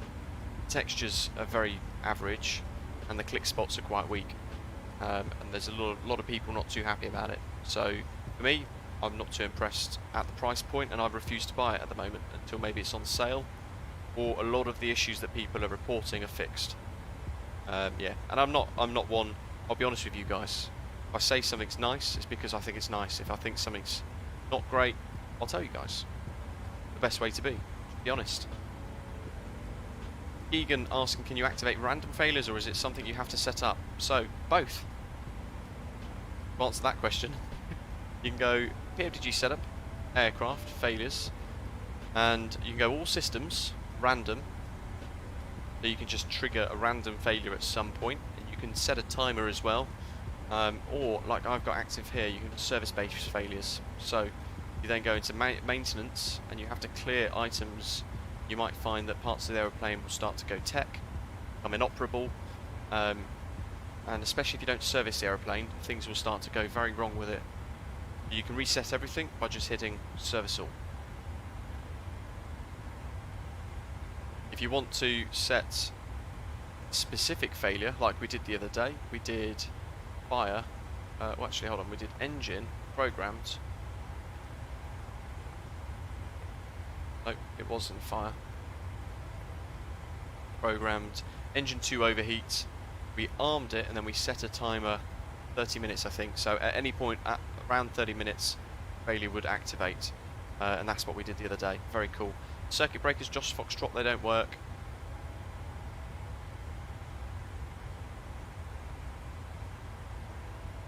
Braviation, there's no EFB for tomorrow, but we've said it's going to be coming a lot further down the line, maybe in about 6 to 12 weeks. Dennis, it would be my first PMDG Boeing 737. Which version do you suggest for me? So it depends if you want to wait. If you want to get just one variant, 700 is fantastic. If you're prepared to wait for the 800, which is the more popular current version that's in use aside from the MAX, then you'll have to wait for 12 weeks. A lot of people looking forward to the 800, which is about 3 months away. Lighter, the Zebo flight model is still better, but everything else the PMDG does better. I don't. Have you flown this? Because if not, I can't really suggest the flight model on the Zebo is better. I've not flown the Zebo, so I don't know what the flight model is like. So to be balanced and constructive, I'm very impressed with the flight model of this. It feels sluggish at slower speeds, it feels responsive at faster speeds, and it does everything that I'd probably expect it to do, exactly how I'd expect it to do. And I think PMDG have nailed the flight model on this.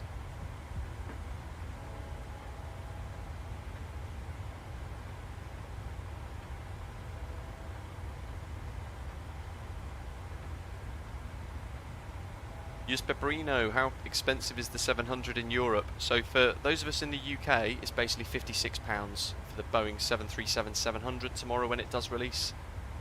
So good for a price for if you want the one variant. Josh, yes, there will be a tablet in the next 12 weeks. Ashley, yep, definitely be honest. That's the best way it should be too. Milviz, thank you for that one. Oh god, yeah. Good grief. Yeah. I think Milviz were a little bit upset about my first look preview for their 310 the other day. I was honest. There are things that I wasn't impressed about.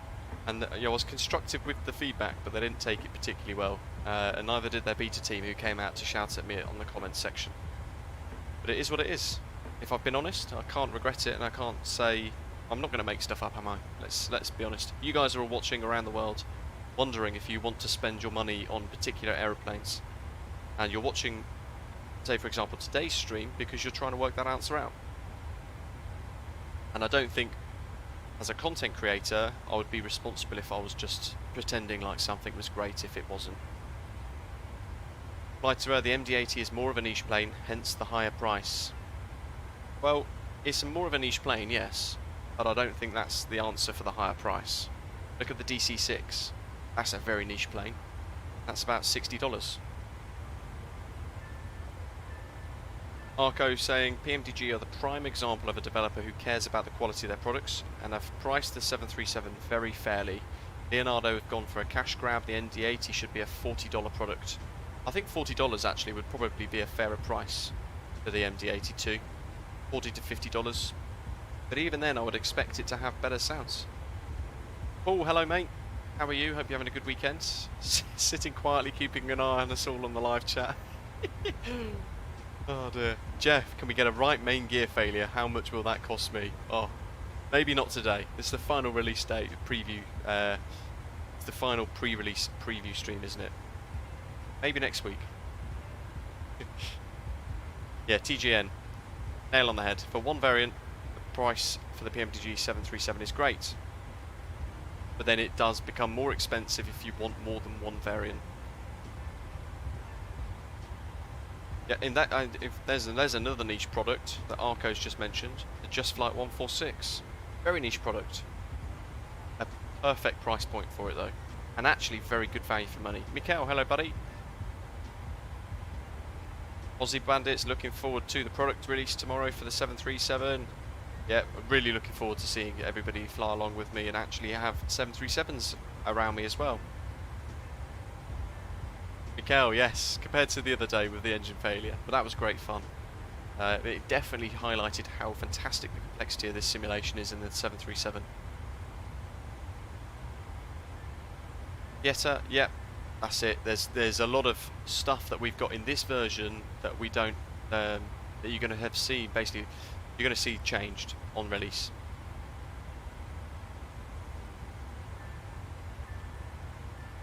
Matthew Bamber, absolutely. Sounds like you're looking forward to the 737 release as well. Charles has the PMDG $99.99 credit.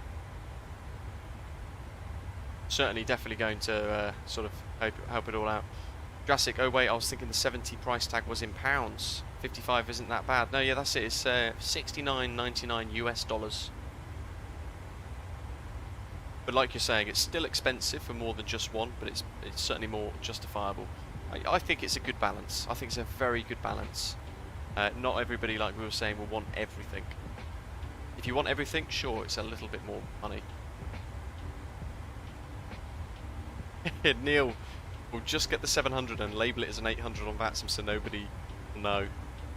You're definitely going to get some DMs. Team Level wants us to zoom out a little bit in the view we're in right now. There we go.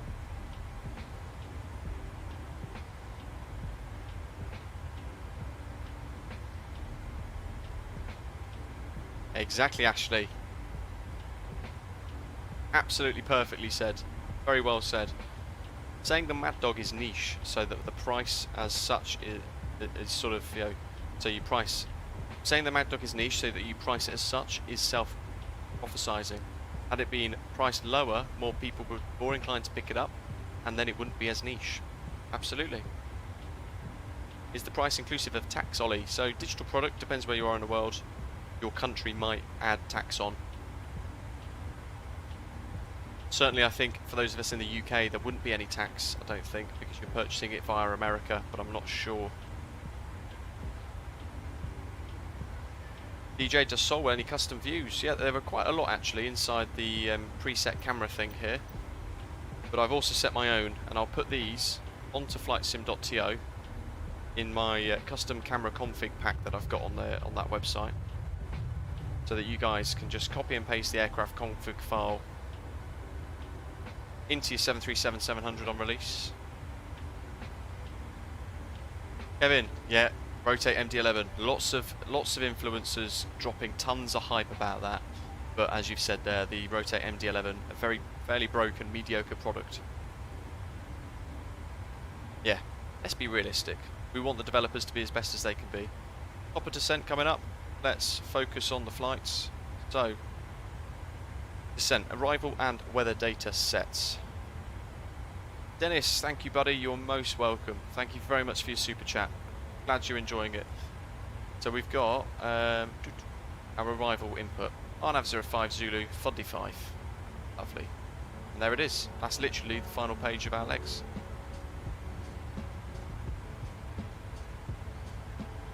Destination weather obtained. Got the ATIS. We got approach 1192. Wowzers. Thanks for this video. And I'm still learning this aeroplane, so I might do this RNAV Zulu with some mistakes.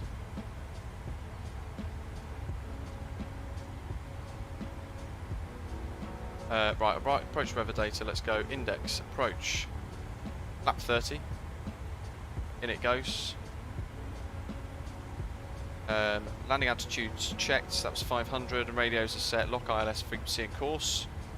1151.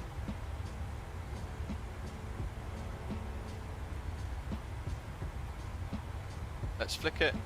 Let's put it up here. Turn it on. There we go. Course is set as well. We might set the course to something else. I might do 053. It'll be a beam the runway effectively. Let's set this MCP altitude.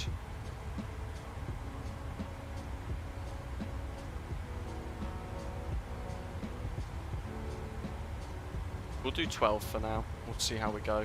Actually, well, 370. We'll do 13. Brandon, does the flight deck door open? I don't think it does, no. There we are, no.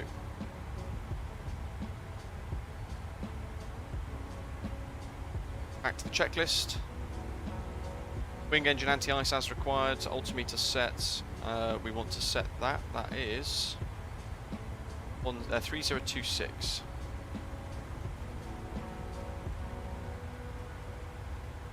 That's pre-armed. Minimum set for this approach 649. Make sure that's in the box.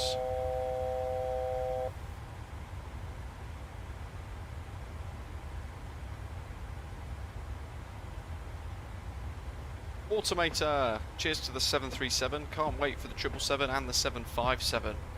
Absolutely. 649 is what we're looking for. Like so. Automator, thank you for all your support. Been a member for 3 months now with the bronze tier. Really appreciate it. It's great to have you with us. Next on the checklist, approach briefed. So we've done that anyway. We will go back through it because we're pretty confident now this is what we're going to have. So Fundy 5 arrival. We're at Ebony. In fact, we're already past Ebony. We're almost inbound Ebkid. We're just about hit top of descent. So before we do, just make sure VNAV is armed and we've got MCP altitude set. The aeroplane will begin to take us down along our star, which is Ebkid to Muvox, Muvox to Oddcas, straight up, so it's 55 plus 24, about, well, call it 80 miles, Oddcas from Ebkid. And we'll be down to about 3,000 feet at that point. From there, RNAV 05 approach, RNAV Zulu 05 approach with LPV. So from Oddcas, max 200 knots, we're going to flick to this chart, straight in 053 degrees, tracked, LOPMA, and then runway 05. Got the Halifax VOR tuned in there, 115.1, and around that we've got this line, which is a 10-mile DME fixed ring, and then we've got a 20-mile fixed ring as well. And what's the purpose of that? That could be a 15-mile actually, but hey ho, we've got a 20-mile and a 10-mile. 10-mile is going to tell us Lockmire at 1800. Awesome job at British Ave Geek. Keep up the great work. Jeff, thank you very much, buddy. Really generous of you. Thank you very much for your super chat. Really nice of you to support the channel there. And thanks for your kind words. Thanks for your support. Always appreciated. Touchdown. What have we got here? 3 degrees on the glide path angle. It's going to basically be like a fake ILS, but RNAV controlled. We're going to taxi off on the runway at Delta. There's a hot spot there, left in towards the terminal, and we've got ATC, but we're potentially going to get gate 16, which is around this sort of centre point here, centre apron alongside that box that says 3. So we've pinned all the charts that we require for the rest of today's journey, and that's our approach. Missed approach actually as well, just as a reminder. We do declare a missed approach. We go around, it's going to be climb to 3,000 feet on a track of 053 degrees to Leros, and then as required shuttle climb and hold at Leros.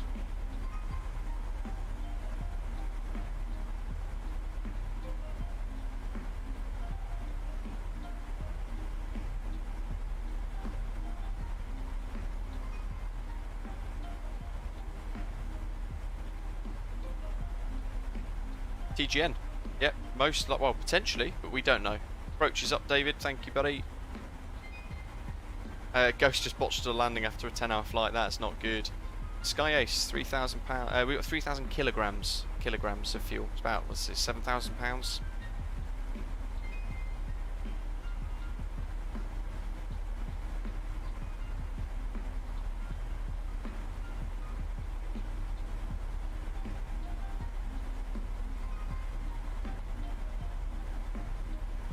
As we pass through flight level 180, we need to go to the local QNH at Halifax. We're going to set auto brake as well while we fly through this descent, and I think I might do auto brake 2. It will give us 1,446 meters left of the runway, and I think then we should be able to vacate nicely at Delta. So we'll select auto brake 2, and it's going to be a flap 30 approach. Checking the V speeds. It's saying 131. So that's pretty much roughly the speed we want to cross the sort of touchdown zone, or the threshold, sorry, at 131. And we'll approach at 136 knots instead. We'll add the 5. Happy days.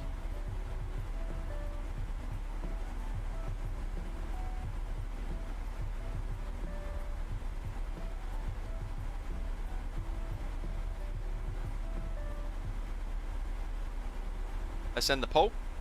Huge results. 500. Wow, 500 votes. That's incredible. If I read that right. Yeah, 504 votes, and 70% of you are really looking forward to the 800 variant in the future. Question is, how many of you who have voted for that are looking at purchasing the 700 upon release?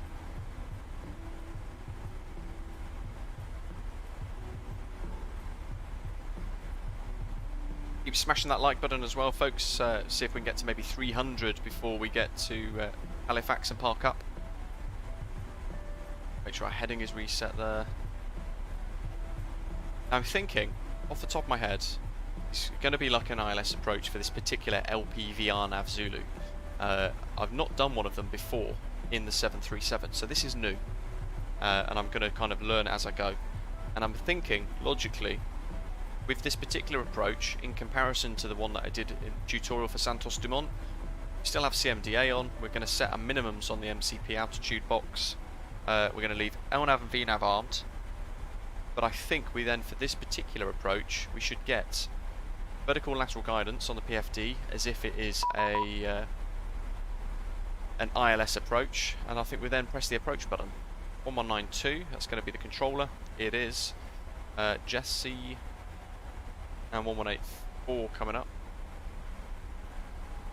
Thanks to our ATC as well, it's really nice to see that we've got some controllers to see us in for the final preview landing with the PMDG 737 prior to its release. It's very exciting. It's almost here. Information Delta. Right. Halifax Terminal, good morning. Westjet 248, Boeing 737-700 with information Delta, descending flight level 238. Westjet 248, Halifax Terminal, good morning, sir. Squawk 4356. Squawk 4356, Westjet 248.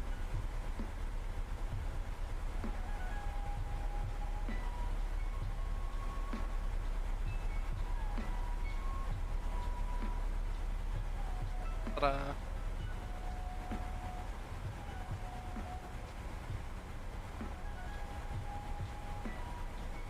The sledge. Westjet 248, thanks. Identified through flight level 220. Keep that descent going to 10,000, Halifax altimeter 3026. You can plan the RNAV Zulu for runway 05. Continue descent 10,000 feet, altimeter 3026, and expect RNAV Zulu, runway 05, Westjet 248.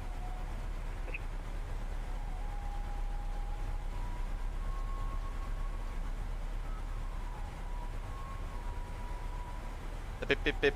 The dreaded bip bip bip. Yeah, absolutely. Lugs wants the BBJ. Well, it's included in the 700 pack. Halifax Terminal, good morning. Thomas, welcome. Thanks for subscribing, buddy. And who else we got? Could you just zoom in and show the toga button? The click spot, the little screw. Or do you mean 4990, Halifax Terminal, good morning, sir. Squawk 4343. that little button there? 4343 in the box. Air Canada 490. Motley says, I guess releasing the 700 first is good marketing for PMDG. Well, you know what? I did a bit of research into this, and when I went onto Wikipedia and a few other things to look at how the 737 in real life was released, the NG series. Proceed direct oddcast. Proceed direct oddcast, Westjet 248. Go flight D10. Air Canada 490, thanks. Identified through Exact. flight level 225. You can keep that descent going down to 10,000. So, Halifax altimeter 3026. Plan the RNAV Zulu for runway 05. let's see. What was I saying? Okay, and we do Got have sidetracked. information Delta, and we'll Yeah, continue so the to Boeing head down to 737-700 was the first variant that Microsoft, that Boeing released in real life. Second variant that was released in the NG series in real life was the 600, followed by the 800, which is the same order that PMDG are following. So perhaps they've just followed the real Boeing release schedule for the NG series, which actually I think is a really, well, quite a cool thing.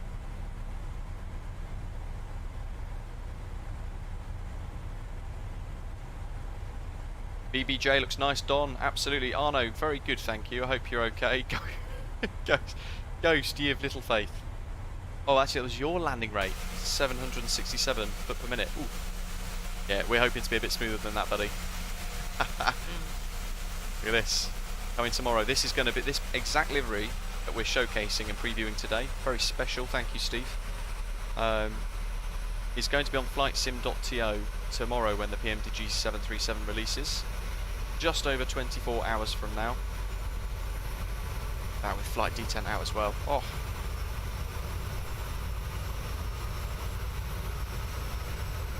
Along with a whole host of other liveries as well.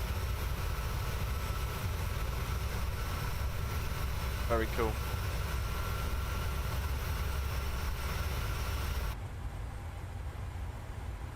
Through transition. Get rid of the spoilers. We don't need the drag.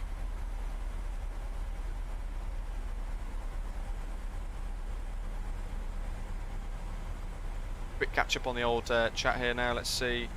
Don't arm the approach, just leave it in LNAV VNAV, and at 1000 set the MA altitude in MCP Bandit. Thank you, buddy. Yeah, first time doing the LPV RNAV Zulu into anywhere in the 737, so great to know. So basically we're going to do the exact same as what I did on the tutorial that I did into Santos Dumont.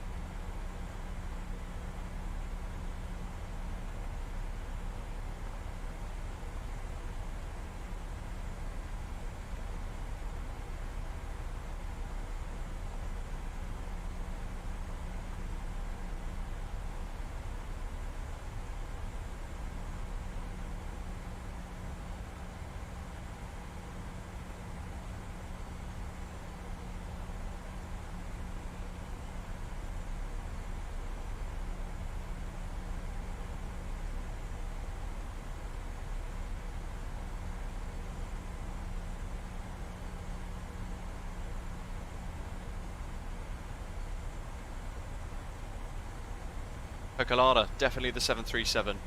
It looks more character, like looks like there's more character to it, doesn't it?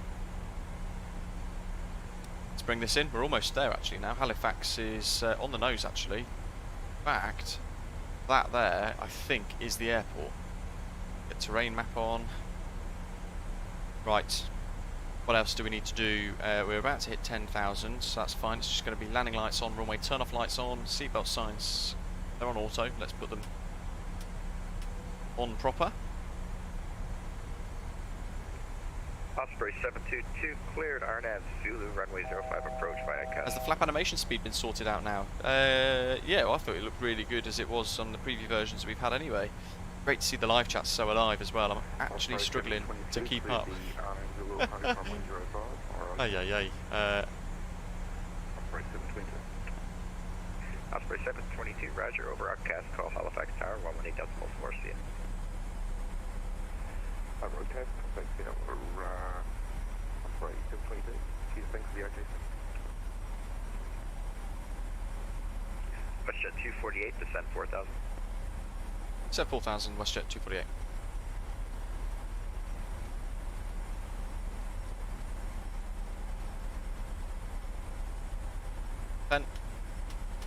Done. Now we'll do another ding.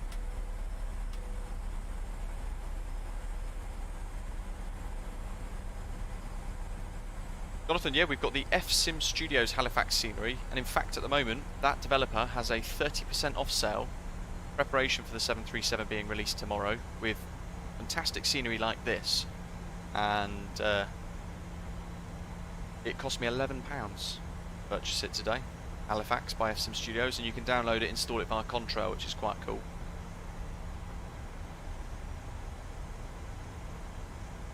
Jay, wow, first time using the scenery, just had to disconnect on landing, the frames went from 30 to 2. Oh, that's a worry. I hope we're not about to run into some problems with this scenery as well. Right. We're getting there. Sail point, aerial 10. It's a 20 mile. Podcast in 20.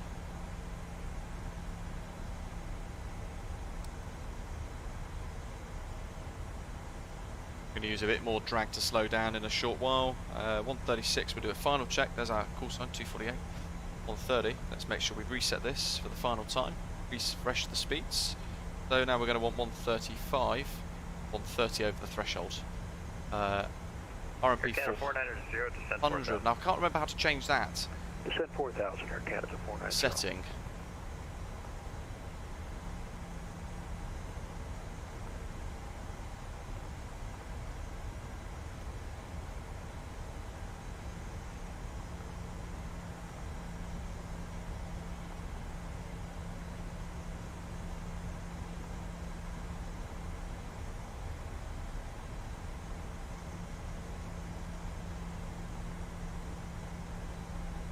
Yeah, can't remember how to change it. Setting anyway that we can change somewhere. Just to make sure it stays accurate, but I can't remember. I won't sort of do too much.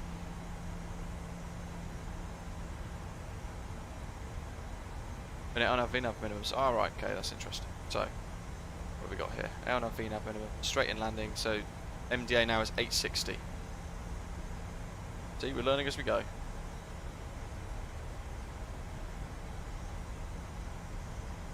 So this is my, I think, 8th flight in the 737, 9th flight. And every time I'm flying, I'm trying to do something different to learn it. So minimums for this LNAV VNAV instead of the LPV, because apparently it can't do the LPV according to Bandit Flight Simmer. We're going to do LNAV VNAV. Yeah, we've got seats for landing. David, hello. Hope you're okay. Could you show us the real quick livery? Can. There you go.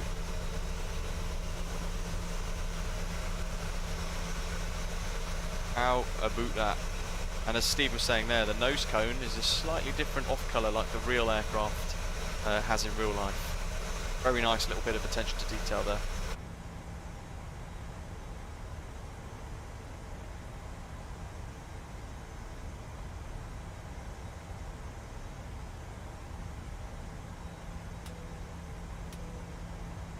Westjet 248 via Oddcast, clear the RNAV Zulu, runway 05 approach. Oddcast, cleared RNAV Zulu, runway 05 approach, Westjet 248. Westjet 238, roger. And over Oddcast, call Halifax Tower 118.4, happy landing. Over Oddcast, contact tower on 118.4, and thanks for the ATC, Westjet 248. That's set, and we've briefed on this approach, and we're happy with that. So, get the collar back across, bring that in. Get our speed down, we're going to use a bit of speed brake as well to assist us.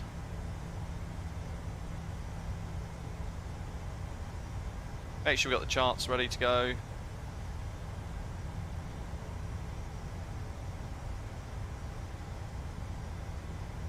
Halifax approach, VZ 35 Lima.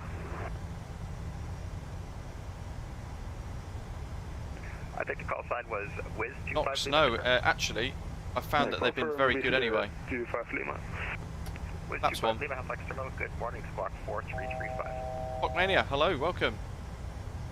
Squawk 4335, VZ 35 Lima.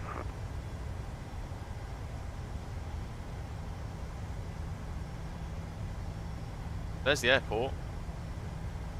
LNAV, VNAV. 3000, and we're going to go 860, so let's just keep it on LNAV, VNAV. We're going to set 900 so we don't bust below. Lima, thanks, identified through 1500. Keep that descent going down to 6000 for now. Halifax altimeter 3026. Descent 6000. Actually, yeah, it's more in case I need to actually go into a heading mode, like for missed approach or anything. If I pick it, corrected on your altitude, if I leave it on 10, I might not get the turn rate that I want. Oh, Jay, it's not you. It's not the scenery. That's good to know then. Oh dear, messed up the Osprey stats with a terrible landing rating. Oh no, that's not good. Okay, over Oddcast, 1184, in for the left turn.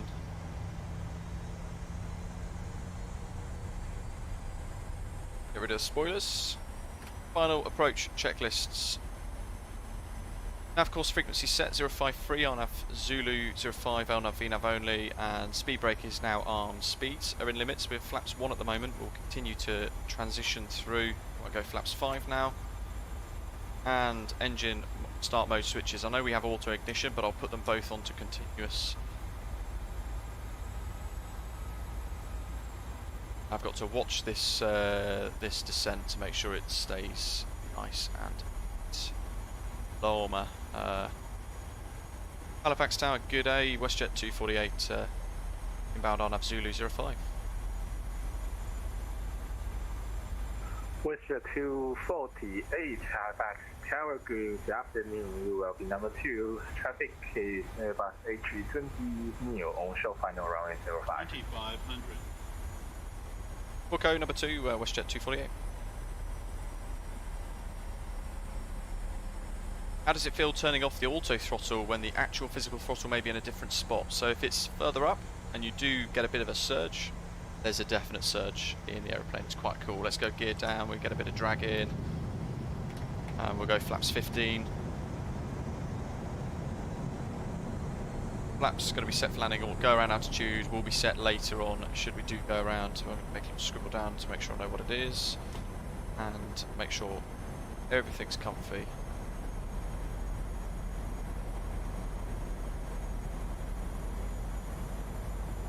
And let's gear down 3 green and locked. Flaps 25.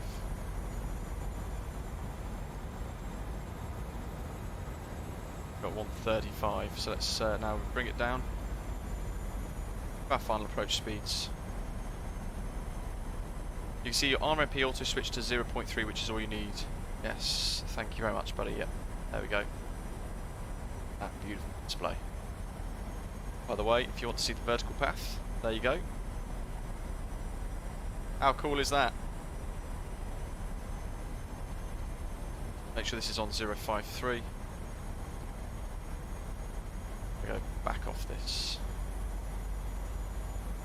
Get rid of terrain mode. We're visual of the runway. 135, flaps 30. 732, welcome to Halifax. You can left And that's flaps set for landing. Description, get in charge, have to base it.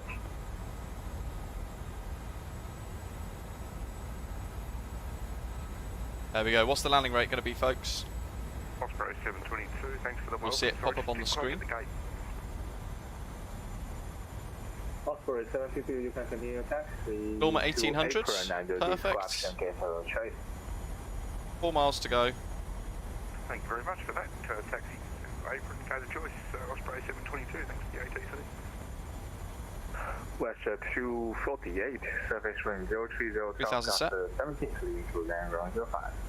Clear land, runway 05, Westjet 248. Okay. My controls.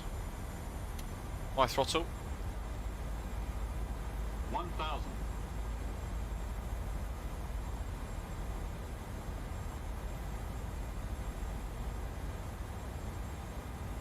The final pre-release preview stream that we've done, the PMDG 737, and this will be the last time we do a preview for it. From tomorrow, we'll all be enjoying it live proper. Good morning. Continue approach, you will be number 2. Traffic is Westjet Boeing 737 on short final runway 05. Roger, continue approach following Westjet. A little bit less on the power. Air Canada 490. Get that back up. Approaching minimums. 500. Minimums. Continue. 400. 300. Wow, bumpy over the trees. That's really cool.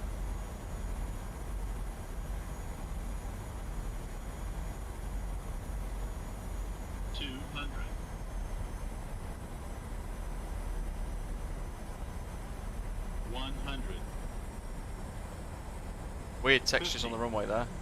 30. 20. Hold the flare. 10.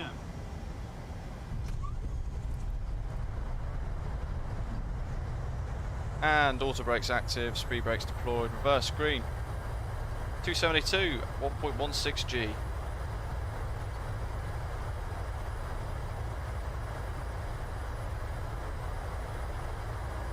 $80 knots. Push down on the nose wheel a little bit, get some brakes working away. And that's on to manual brakes now. And the reverse activated.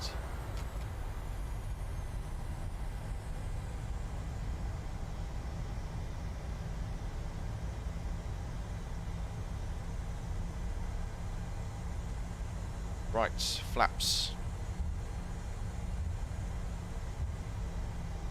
Firm is how we like it. We've got to tell the 737 we've landed. But not too heavy. Right, so vacates here at Delta. Optech is the landing rate monitor from FS Hub. There's a video that I've done on it, so do check that out. We're going to go, we're going to flaps up.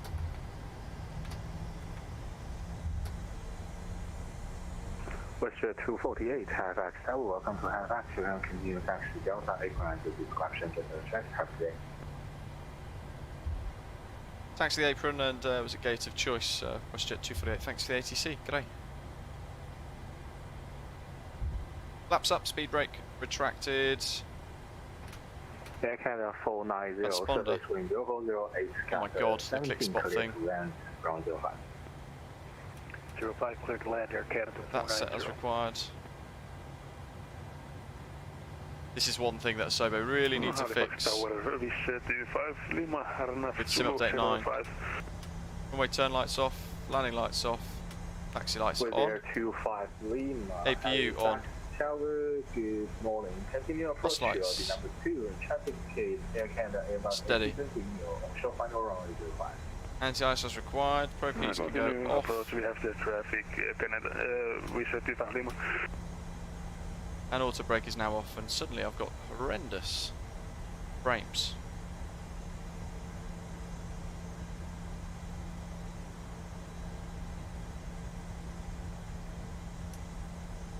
Engine start switches. I need my parking gates. What gate was it? 16? Not sure which one it is.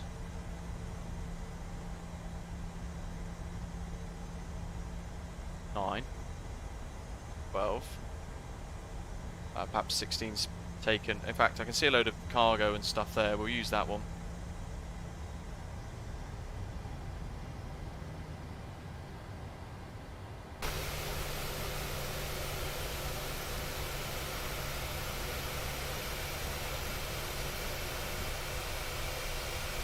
Just a frustrating sort of result of Sim Update 9 with the frames. Captain Goofy. Nothing we can do.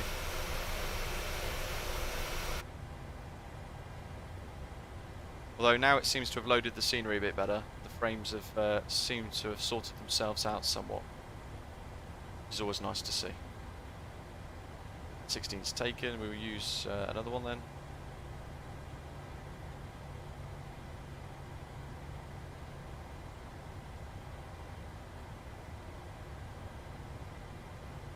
Use 18. It's a really bad time to open Volanta and block my view.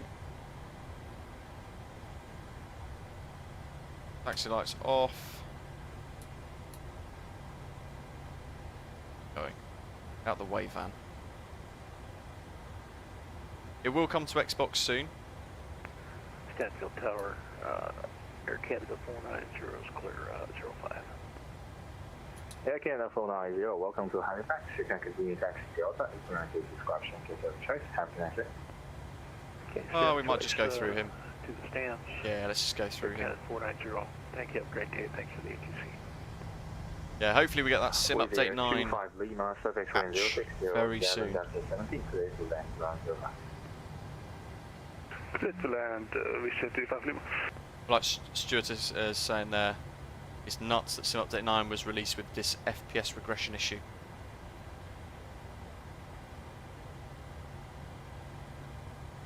Let's get our final couple of screenshots in on here for Volanta getting on the upload.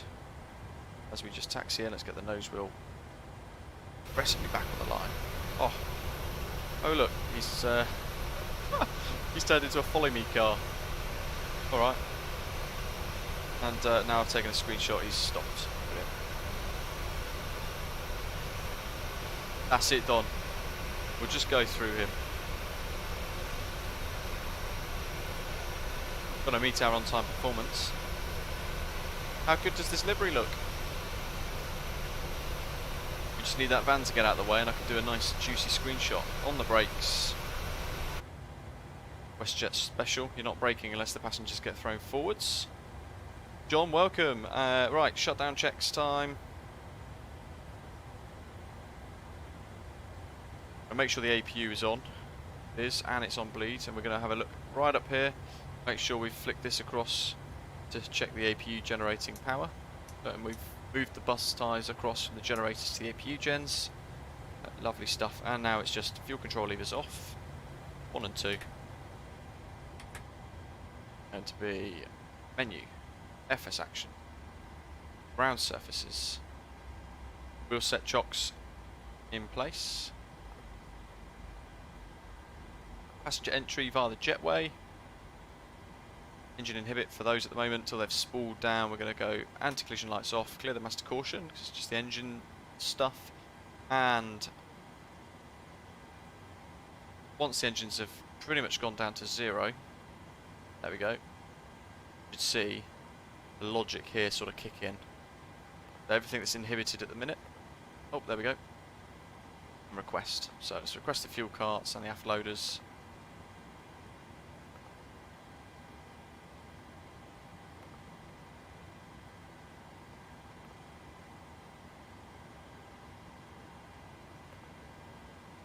And we need the jetway. So, toolbar pushback. Let's enable jetway there. Then it comes.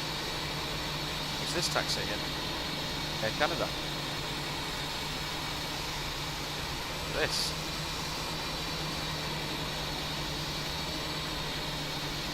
There's a whiz on the runway.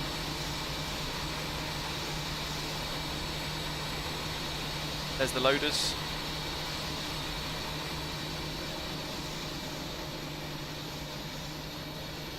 Oh, cart's appeared. Look at that for a little animation. Although the cart did obscure some of it.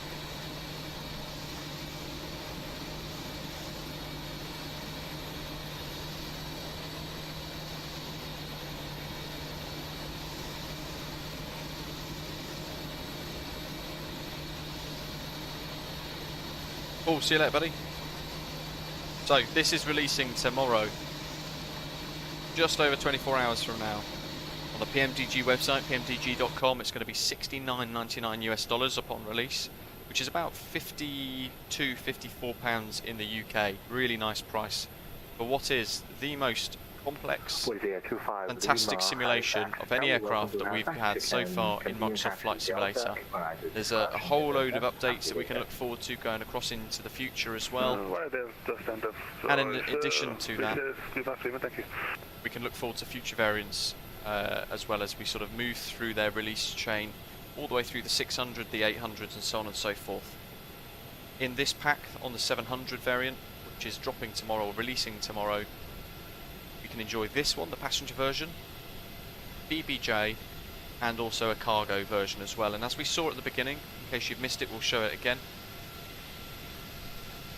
A couple of the beta team folk are also painters, and they've created these fantastic liveries which will go onto flightsim.to upon release, and you guys will be able to get your hands on it.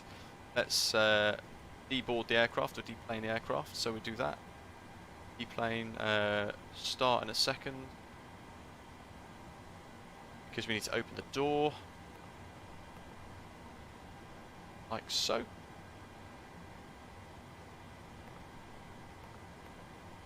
Deplane start, so we can get rid of the passengers, and we can also do baggage loads, the 0 for targets, wrong button, invalid entry, like so. We can start and hit start. Cool. So off all that goes, and we're getting rid of the passengers on board too. I've had an absolute joy over the last couple of weeks flying this aeroplane, learning it, all its quirks and how it all works over the last couple of weeks as well, bearing in mind that I've started, like a lot of you guys are going to, at 0 hours on the 737 aircraft too. I've had a great time learning it. It's very immersive, very rewarding as you sort of learn it as well, and sort of make you a little bit of progress going through the aeroplane, learning all the different systems. And of course, if you've not checked out the failure that we did with the engine failure the other day, check out our arrival into Bradley, which we streamed end of last week, so for some awesome simulation complexities there. Jurassic wedding went very well, thank you for asking. Speech was received very well as well, and they've had a fantastic day. Quite tired though, didn't get much sleep. Felt chaotic at times. Skyworkers enjoying the livery, and a couple of folk going straight off to duty free. If you're new and you haven't yet done so, please do hit the subscribe button down below. Don't forget to give the live stream today a little like, and if you flew along today with us and you're in the pack here, thank you very much. I hope you've all really enjoyed it. There is a whiz here somewhere, there we go. There is. PMDG 737 releasing just over 24 hours. So get hyped, get excited, guys. Give the stream a like, and for everybody who's dropped Streamlabs donations, tips, super chats throughout today, and everybody who's subscribed, thank you very much. And if you are tuning in for the first time, it's great to have you with us. I hope to see you tune in for another live stream in the near future. Let us know how it goes for the 737. You do choose to get it, and be sure to check out all the tutorials and that free checklist that I've created, which you can download for free on flightsim.to. I hope you find it all very I just want useful. to confirm you guys start now flight or just roll off? Enjoy it, make the most of it. I hope you're all going. I mean, you're all going to have such a fantastic time with it. It's definitely my favourite aircraft at the moment in the sim. And I'll see you in a few days for another live I stream. just want to confirm, will you guys depart from Halifax after a while? Over the next couple of days, and we'll make use of the post-release version of the 737. Thanks to our ATC for the end. I'll see you all soon. Take care. Okay, thanks for watching. Have a good day, Ben. Thanks for the idea.